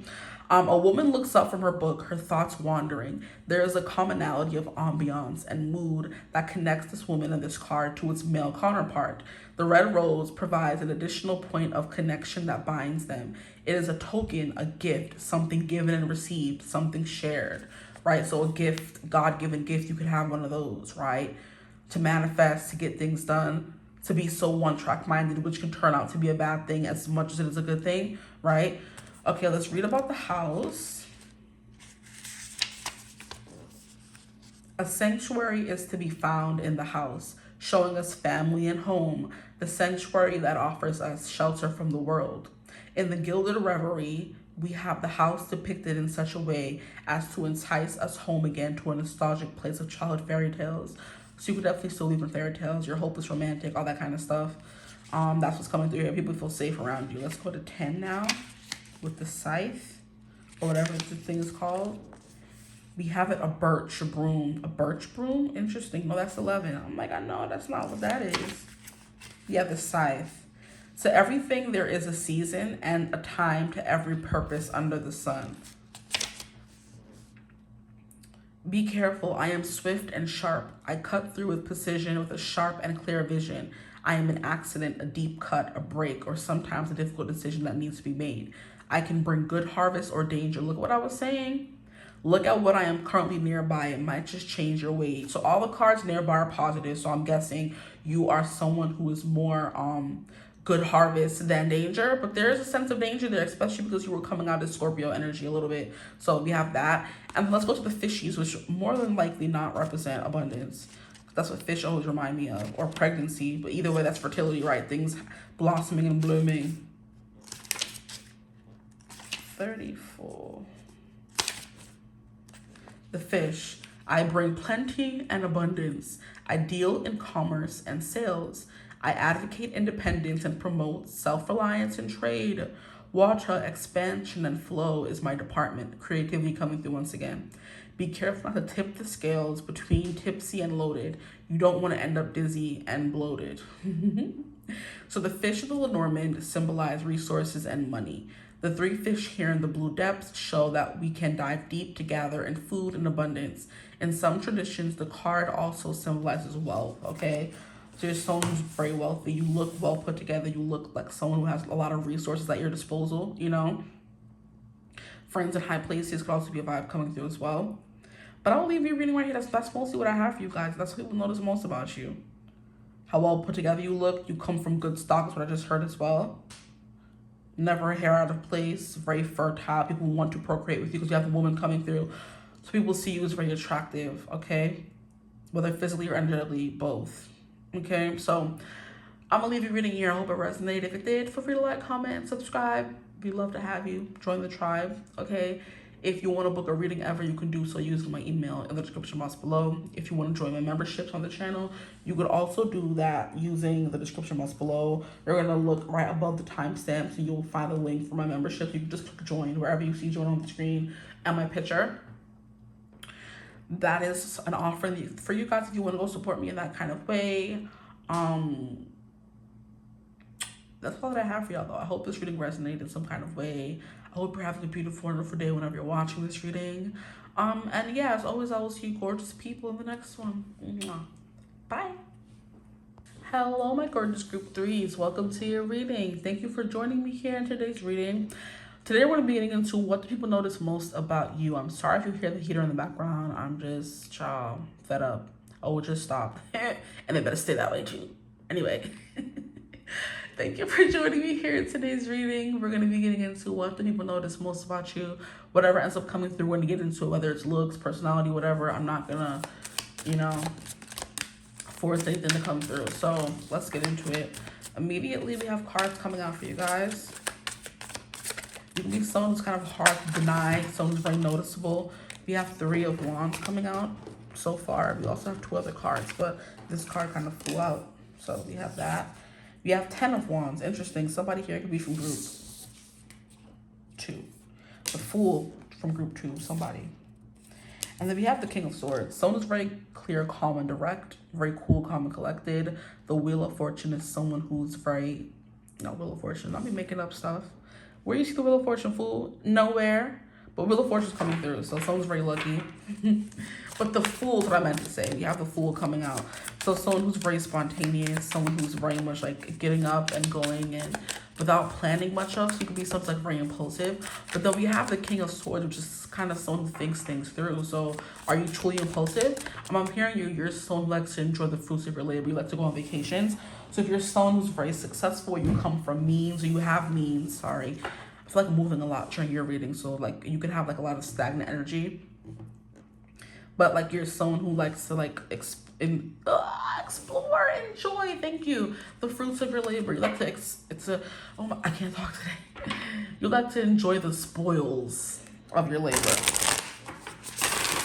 You could definitely be someone who spoils yourself. You like extravagant clothes. You like details. I'm hearing the devil's in the details. You could be someone who's very detail oriented. You like to like depict, not what I meant to say. You like to pick people apart, but depict is a good thing as well. Depict is how you village. Oh my God, I can't talk in your reading. This is insane. Depict is how you view something, how you perceive someone. So there could be something here about how you perceive people, right? You're someone who likes to pick people apart, okay? Lordy.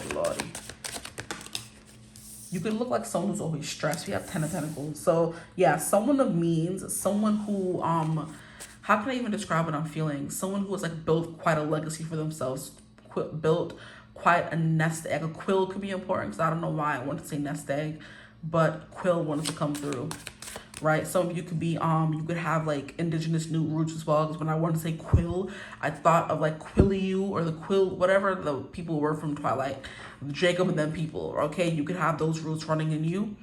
Or like, yeah, there's a lot of generational wealth to you. If it's not money, it's culture, right? Because indigenous people have like very rich cultures, but it's not open to everyone. It's like a very closed, you know, culture. Not everyone knows a lot about it. They keep their information on the inside, right? So you could definitely be someone like very abundant in family, right? You could have like a rich family, which is why you kind of have this affluence to you with the King of Swords coming through here. The King of Swords always kind of gives me like a little, like, you know, nose in the air kind of vibe sometimes. Maybe even head in the clouds. Certain things like kind of oblivious to you, you know? Some of you could be cold cutting, a little too honest sometimes. Excuse me.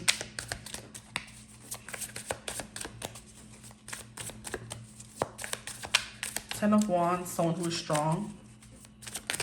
I'm also hearing someone who has like multiple streams of income. You could have like your toes in many different things, what I'm getting there. You have your toes in many different things. We have the Four of Pentacles, the Page of Pentacles coming out as well. So a lot about like financial wealth. I'll put them back in the deck. If they're gonna come back out, they're gonna come back out. You can be someone who's like quite frugal. I'm getting like Julius energy from Everybody Hates Chris. How he had like 2 jobs and at one point 3 jobs, but he was still very stingy with the money. Which is how you kind of keep money, right? And these want to fall out, so I guess we'll take them. We have 2 of Cups, interesting. And then we have the 6 of Wands. Yeah, somebody with some affluence to you came from a family that maybe set you up for success, or you found your own success.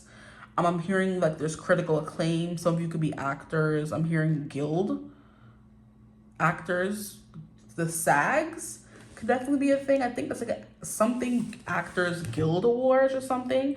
I know it's award season. I don't really follow the award season like that, especially for actors, because I'm more of a music girl. But I don't know if the something Actors Guild is coming through. That could definitely be something important. I don't know if that's actually what the SAGs, SAG, stand for. But yeah, or if there was even those awards now or whenever those awards are, right? You're someone who's very expressive. Your face tells your every emotion is what I'm getting as well. The King of Swords, I don't know. He doesn't really give me cool. He doesn't give me cold and detached, even though he can be. In this spread, he's more so giving me, how can I describe it? You're like a master at your craft. You're someone who's really honed your skills. You've studied it. You're someone who really knows your stuff, right? He can also be cold and detached, right? Because swords like tend to be like a very cold energy, standoffish, leave me alone. Like there's like a separation between me and you. But that's like more so coming through as the affluence coming your way. You have like your nose in the air, your nose in a book, your head in the clouds kind of vibe, where there's like a disconnect from you and reality. So you could be someone who's too much in your head. It could be a vibe coming through. But yeah, I was getting like musical theater energy coming through from the King of Pentacles, not King of Pentacles, sorry. The King of Swords, I'm not sure why. But that's what I mean by someone who's like very expressive. However your feeling will be shown on your face. I'm not getting someone's like, oh, closed off. Especially because it's next to the Fool energy, which is kind of like your first gut instinct, your first thought, you go with it. So like your face could be like very readable. People can kind of read your expressions. They can read your mind through your face, right? So they can tell when you're stressed. They can tell when you're happy. They can tell when things are going great, right? Maybe sometimes you tend to like, how can I even describe it? Like when you're feeling like intense emotions, you tend to cast it onto people and they feel it too. It's kind of like, not a mirror. It could be a mirror, honestly. You mirror their emotions back to them. You could act as a mirror in people's lives. But that's not what I meant to say. It's kind of like a reflection. Yeah. I mean, mirror, see, it was basically in the same ballpark, right? You have Six of Swords, someone who's very healed, someone who's put a lot of time into yourself. You could definitely be someone who's like Captain Save a Hole in some kind of way. Let's keep going. What do people notice most about my group threes? Very direct, clear, to the point, straightforward. We have Seven of Swords under the Ten of Wands. You tend to hide how you're truly feeling, which is interesting. We have the Chariot. This is what I was getting. Like when it comes to your career and what you go after, and the things you enjoy and love, you're like relentless. Especially because we have this Fool, we have the Six of Wands, we have the Chariot. Those are all like very go-getter. Nothing's gonna stop me, you know? I'm gonna be the very best that no one ever was. You're giving like Ash Ketchum energy. To catch them to my real test. To train them is my cause. Okay? I've been searching. Okay, we're gonna stop there. Oh my goodness, searching far and wide. It's like so catchy. You could be someone's like very catchy. You have like catchphrases or something like that, right? Anyway, that's what I was saying. By any means necessary, at any cost is that kind of vibe coming through. And the King of Swords can be a little bit relentless. So that's the vibe coming through. Maybe sometimes you're seeing that someone's like a little bit sketchy, or you hide things from people as well.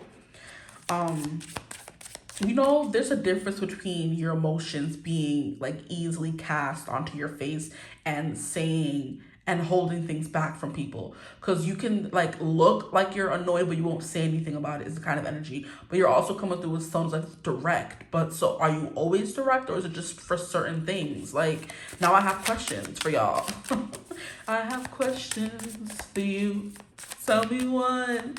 Tell me who you think you are.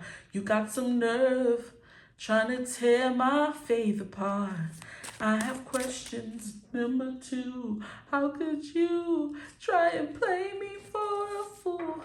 I should have never, ever, ever trusted you. I have questions. Wow. That song was coming through by Camila Cabello. I have questions for you. You could be someone who's very, like, you have a lot of questions for people. And you want to get to the bottom of it, which is Chariot energy, yeah. So you could be someone who's very, like, you know, maybe, like I said, inquisitive, maybe forceful when it comes to you hunting down the answers in other people. But when it comes to someone asking you a question, you kind of close up and get very, like, sketchy. You're a hard character to read. You're pissing me off. Let me stop. It's kind of like you're contradicting yourself. Sometimes you're open, sometimes you're not. The Fool energy with the King of Swords and the Chariot and the Six of Wands. Someone's very charismatic, but only when you want to be. You're mercurial. Thank you, Spirit. That is the perfect word. You're mercurial. You're someone who goes from moody to... You're moody. You go from this to this to that in 2 seconds. And people are like, I can't keep up. You were just happy 2 seconds ago. What happened? You were just open and easy to read 2 seconds ago. What happened? And now you're kind of closed off. Like, don't piss me off. I will fight y'all group 3. I don't like that. Because then there's always going to be someone in the comments, oh, you keep contradicting yourself. Okay, and I still said what I said. No, it resonates for those it resonates for. If you're someone who's one-dimensional, then be simpleton. But group 3, you're giving me someone who's more complex. Yeah, a complicated individual. Anyway, we have the Page of Wands and we have the Wheel of Fortune. So yeah, very like nonstop, very like driven when it comes to your goals and the plans you have for your life, which is why we have this Ten of Pentacles, because there is some success you've amassed by not giving up. We have the Wheel of Fortune, which is destiny. Wow, you're destined for freaking greatness, for riches. I'm hearing from rags to riches. That could definitely be something people see playing out in your life, and that's the thing they notice most about you, how you kind of drag yourself from rags to riches. Can we get this last card for the Two of Cups, please, Spirit? This last card for the Two of Cups. I know I asked for one bumble recent card. We have the Hangman and the Five of Swords. Interesting. You know what? I asked for one card. We're putting those back. If they come back out, they come back out. And now we have the Magician. That makes a lot more sense, I feel like. So some of you can be from group 2, group 1 and group 2. We have a Nine of Wands. A little bit impulsive sometimes, or not impulsive enough. Take what resonates for you. Okay. I should have never, ever, ever trusted you. I have questions for you. And I love how it's talking about Mercurial, and this is the card that I was thinking about. I'm like the Magician, but that didn't come out. We don't have Mercury energy on the board for you to come through as Mercurial, right? But now we do. Now we have the Magician, which is Mercury. We have Gemini and Virgo. So someone who's very intelligent, someone who's of service, likes to help people, right? Then we also have Gemini. Gemini is crazy. Some of you could definitely resonate as being gypsies that just came through. But Gemini, which would make a lot of sense because I was talking about you could have indigenous roots. And when I think of gypsies, I think of them like just being very closed off, close-knit people. And that could just be you energy-wise or you culture-wise, right? So you could definitely be from gypsies where they're very secretive. They don't trust everyone. They're very much like a closed like group of people. They're like, no, if you're an outsider, they don't trust you. They're not talking to you. They're not, you know what I mean? Right? And then if you are someone who they trust, so you're also like, see, Romani is what I was hearing. Some of you could be like Romani, gypsies, like it's a kind of gypsy, I believe. I've heard about it in like TV shows and stuff like that. And I'm seeing specifically how, when I used to watch, what is it called? Peaky Blinders, how the people were very closed off and skeptical of the brothers when they first came. But I think their mom or father used to be Romani or something like that, you know?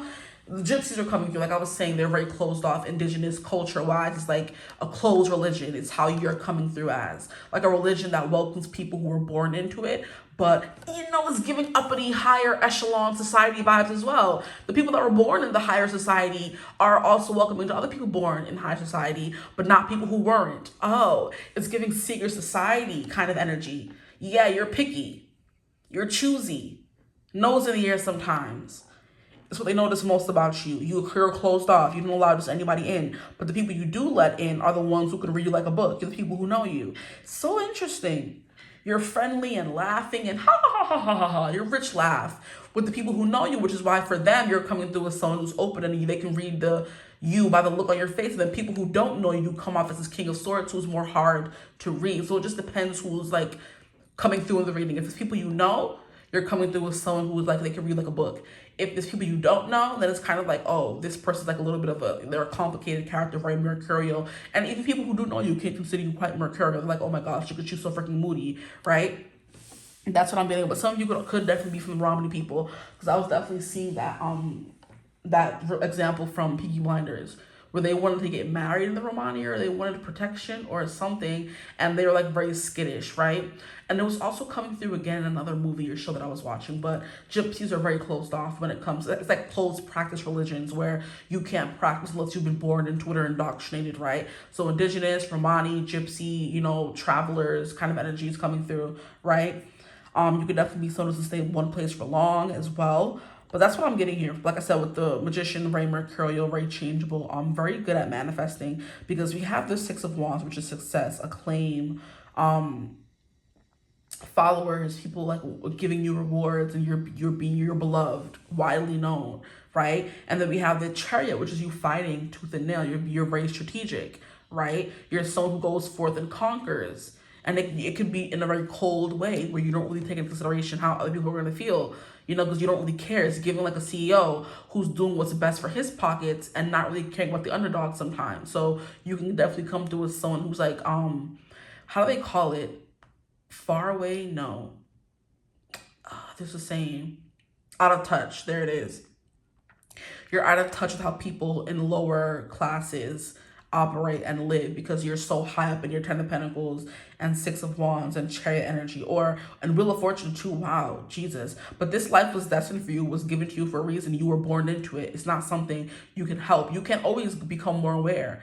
You can always learn and grow, you know, like you don't have to always stay oblivious, but it's definitely giving you act this way, people say, because you're from this kind of household, this kind of culture, this kind of society, right? Others of you may be a little bit neurodivergent, so it's hard for you to adapt to regular cues and care what people think. So sometimes you come off as someone who's out of touch because they're like, why would you say that? Like, you know, it's hurtful, but you're like, I'm just being honest. Okay, but sometimes honesty hurts, and you're kind of like, oh, well, sorry, I didn't really mean it in a way to hurt your feelings, but I'm just being truthful. And, you know, that's the kind of energy coming through. So it's going to be different for everyone. Please take what resonates. Lord. Some messages coming through crazy for y'all. But yeah, there's something here about family, generational wealth, like business. success, acclaim, lots of money, lots of different business ventures. The 10 of Wands and 10 of Pentacles. It's kind of like you have your hand and toes, and your toes is crazy in a bunch of different things, and it's amassing a lot of success for you. So multifaceted, multi-talented is the energy. More than anything, outgoing and spontaneous. People never know where you are, where you're going next, right? You're given like jet-setting lifestyle could definitely be a thing as well. You're always planning your next trip because you're someone who loves the adventure. You can't stay in one place for long. And that's coming through as well with the changeable energy in the Wheel of Fortune. And with the Magician, it's kind of like whatever you want, you got it. You could definitely be someone who's quite lucky in love. You could have a partner who you're settled down with. People kind of like, oh, look at you. You found your partner. And now it's like, yeah, just out of touch keeps coming through. Like celebrities or people who are like, oh, well, I live like this. And people are like, how could you be so out of touch? Like, yeah, you live like that, but that doesn't mean everyone else is living like that, right? You know? Definitely giving like rich kid energy coming through for y'all. Let's move this back up because now you just keep poking and pissing me off. Okay, ooh, that's not right. That's better. Okay, let us get some cards from this deck here and see what else comes through.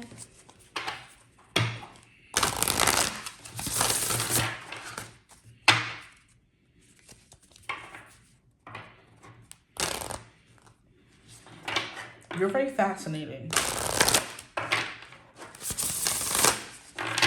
Is the energy coming through as well? Ooh, excuse me. Very fascinating.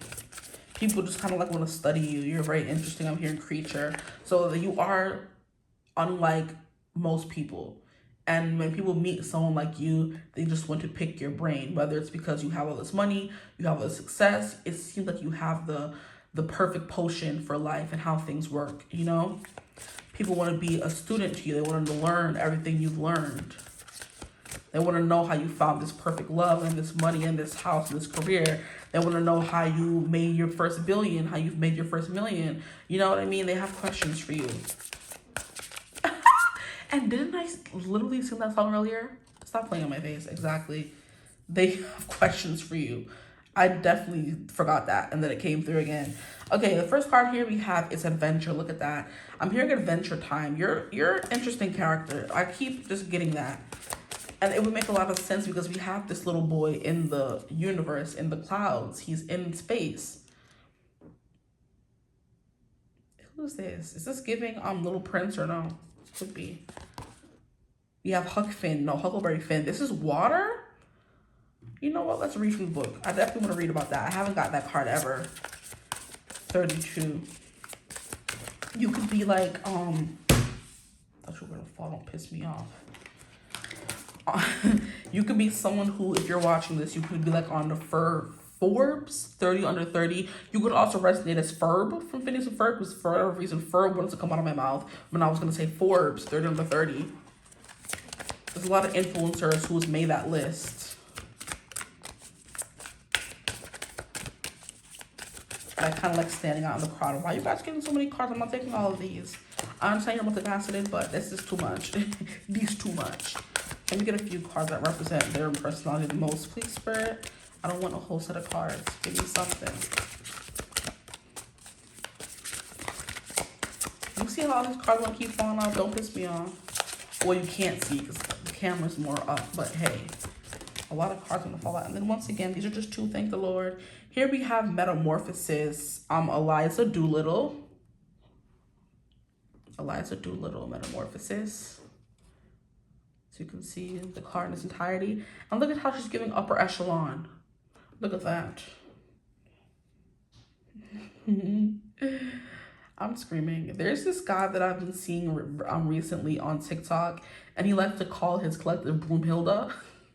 You're kind of giving me him. He speaks very like he likes to reference Mimi Leaks a lot from Real Housewives. He kind of gives that upper echelon vibe. He always does readings with a little bit of chest hair, and he's wearing his like, is it Fendi or Prada robe? And I'm like, okay, sir.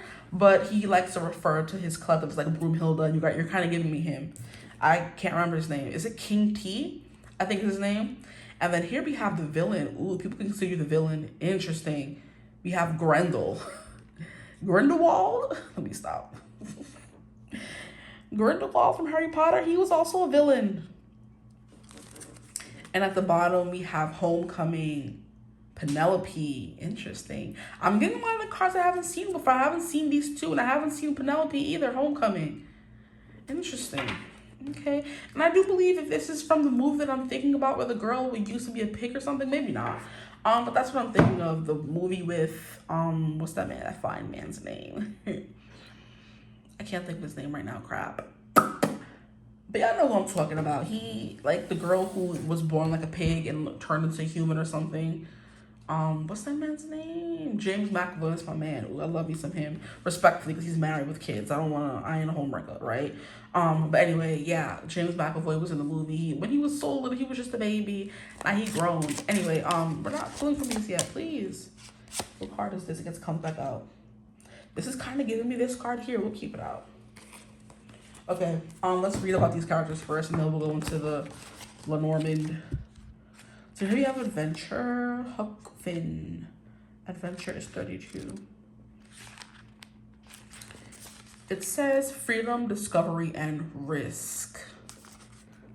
Huck's journey down the river is an adventure of freedom where the untamed landscape reflects his inner quest to escape the confines of society.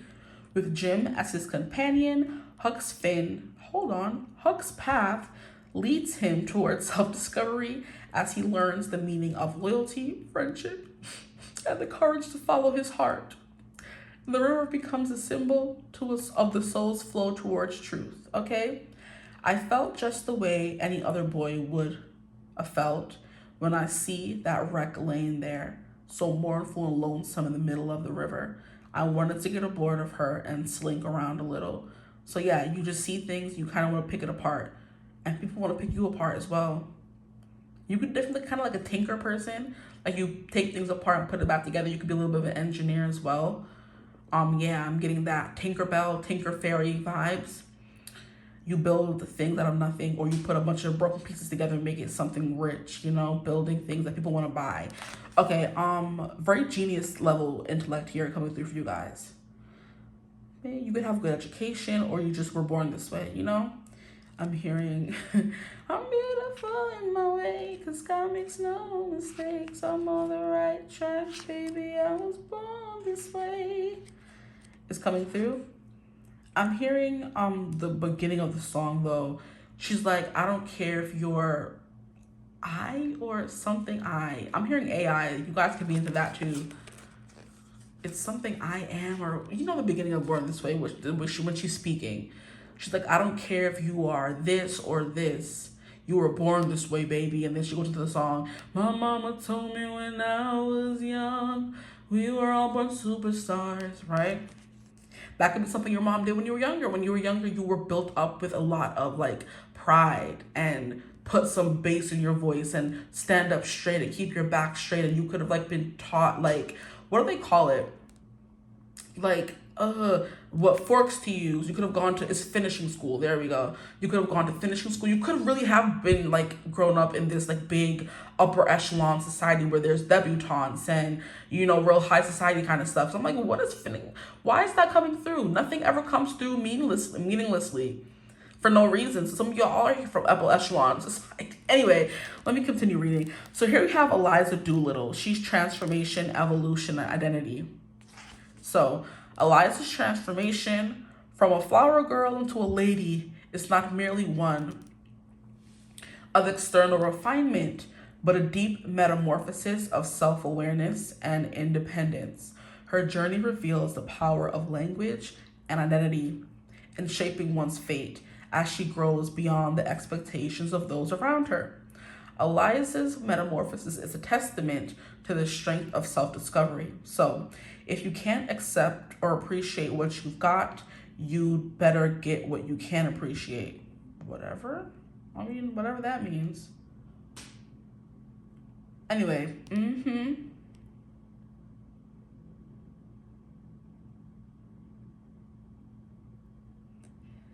It says that this card asks you to believe in the power of your own will to become a glorious version of yourself. Okay? So we're going to move on to the villain next. Interesting. People could villainize you for like the changes you've gone through. Like, oh, you think you're too good for us now? Or you think you're too good for us, period? We have the villain chaos, malevolence, and darkness. The monster Grendel terrorizes, please. Not terrorizes, oh my gosh. The monster Grendel terrorizes the kingdom of the Danes as his bitterness at observing their feasts. Oh. Songs and celebrations of life drives his monstrous behavior. He is an outsider lurking in the shadows, an embodiment of the darkness we often fear to face. In slaying Grendel, Beowulf, oh, this is Beowulf, eh? Engages in the eternal battle between light and shadow, a rite of the soul's evolution through conflict. It says the grim and greedy weight of destruction, or weight of destruction, all fierce and furious, was soon ready for his task, and laid hold of 30 thanes as they lay sleeping. And away he wended, faring homeward, and exulting in the booty, to visit his dwellings, filled full of slaughter. The booty, your booty could be coming through. Oh my gosh, it's funny. These literature, I'm like, I gotta sit here and decipher every little piece of it. Is annoying. That could be something people have to do with your speech. You know, I gotta sit there and unearth what the meaning really is. Let's go and read for Penelope because I'm curious, and then I'll leave y'all alone. We have homecoming. So, after years of trials and wandering, Odysseus' return is the culmination of a hero's journey, and that the home itself, a long and arduous metaphorical,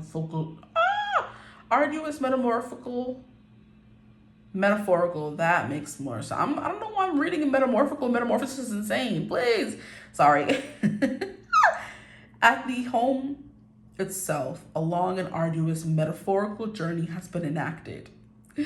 Penelope has fended off her greedy suitors for years and crafts the trial of the bow, knowing that only Odysseus, then in disguise among the suitors, is strong enough to string his mighty weapon. When she heard the sure proofs Ulysses now gave her, she fairly broke down. She flew weeping to his side, flung her arms about his neck and kissed him. So I guess the Odyssey, that's what Penelope is? The love interest of Homer? Homecoming, return, reconciliation, and completion. Interesting. And what was I saying about you finding, that was group 2 actually, but there could be something here about people observing you as like a perfect lover, or you have found the perfect love. Because here we have her like not wanting anyone but Odysseus, and her like creating trials that only he could overcome. You know what I mean? Very interesting. Okay, let's get to this last little bit of cards. This card wanted to come out for you guys, and it was like looking very similar to this Eliza Doolittle energy, so I kept it. What else can you tell us, please, Spirit? What do people notice most about my group 3s? We have this very complex looking clock system here, more birds. So maybe you're someone who like, I'm like a bird, I don't really fly away. You don't stay quite long. You're flighty, you always leave. And another freaking bird symbol coming through. Insane. And then we have the flowers, or the observatory, or the flowery, the garden. And then we have the star. So very hard to read, very complex, like I said earlier. Let's get these cards to rights, and then we'll get into them each. So we have the stork coming through here. So someone who's very fertile, right? With the money that was coming through, very smart, very tactical as well. Also very complex with this clock here. Like all your moving parts are hard to understand. If people don't know you personally, is kind of what I'm getting here. Okay, so the first card we have is 12. Let's get into it. Birds. This card may be symbolic of jabber, gossip, or the passing of information of a positive kind, as ever dependent on the cards in which a company it is found. Many voices together are louder than one. It's also the modern view of crowdsourcing or mass communication. Well, look what I was saying about all the people who were made 30 under 30 on the Forbes list by becoming influencers and stuff like that. That's what I'm getting. You give a voice to people, or people love to see you and all the facts of who you are. They're kind of seeing you as someone who made it, you know? Okay, there we go. So chitter chatter, people always talking, gossiping about you.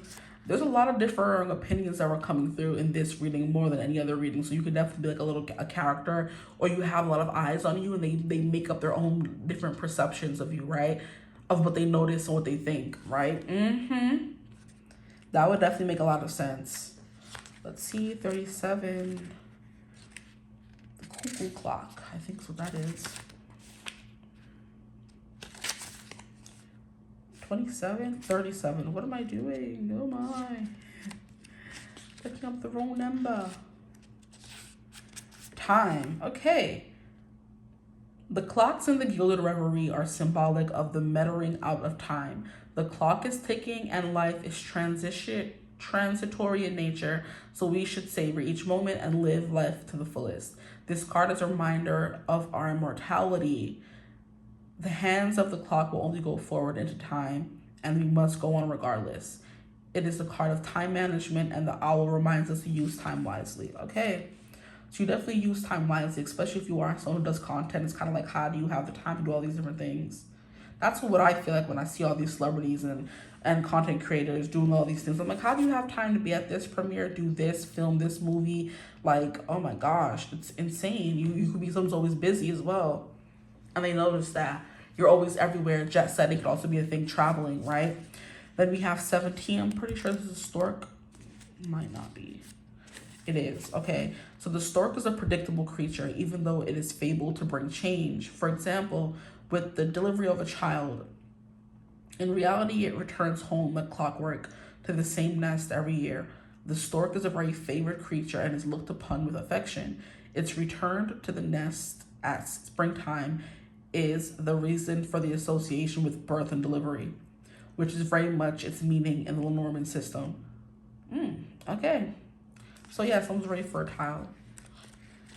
You have like a lot of like, you birth things from your imagination, from your, your mind is what's coming through as well. And that's what I was saying with you tinkering with a bunch of different things and making like different gadgets and inventions, right?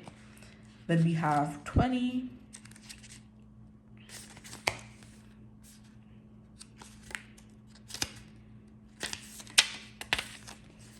The park. Oh, it's a park? Interesting. In the time of MLLE, Lenormand, the park or a garden was a social venue, a meeting place. It was a space for getting out and about, sharing and networking, a place where relationships were forged. As in the Reverie, the card is often depicted as a cultured garden with a fountain, perhaps an echoing of Nuremberg, from where the game of hope first sprang. The card means public eye. People talking about you in the public eye, exactly. Yeah, that's coming through a lot. While it may seem strange that there are no people in the image, it is because the public space is what is being depicted.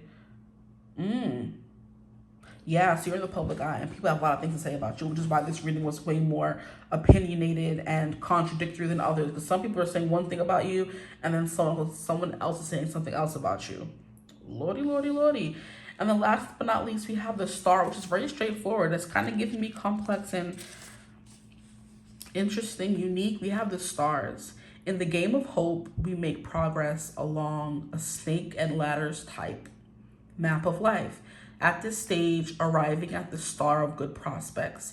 Here we see the stars mapped out on the zodiacal compass, indicative of this very journey through life.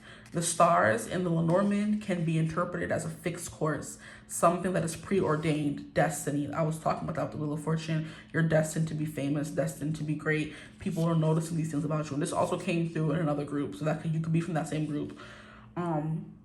Something that is preordained. The stars indicates the need for vision and the desire for wish fulfillment. We have all heard the saying about someone who has stars in their eyes.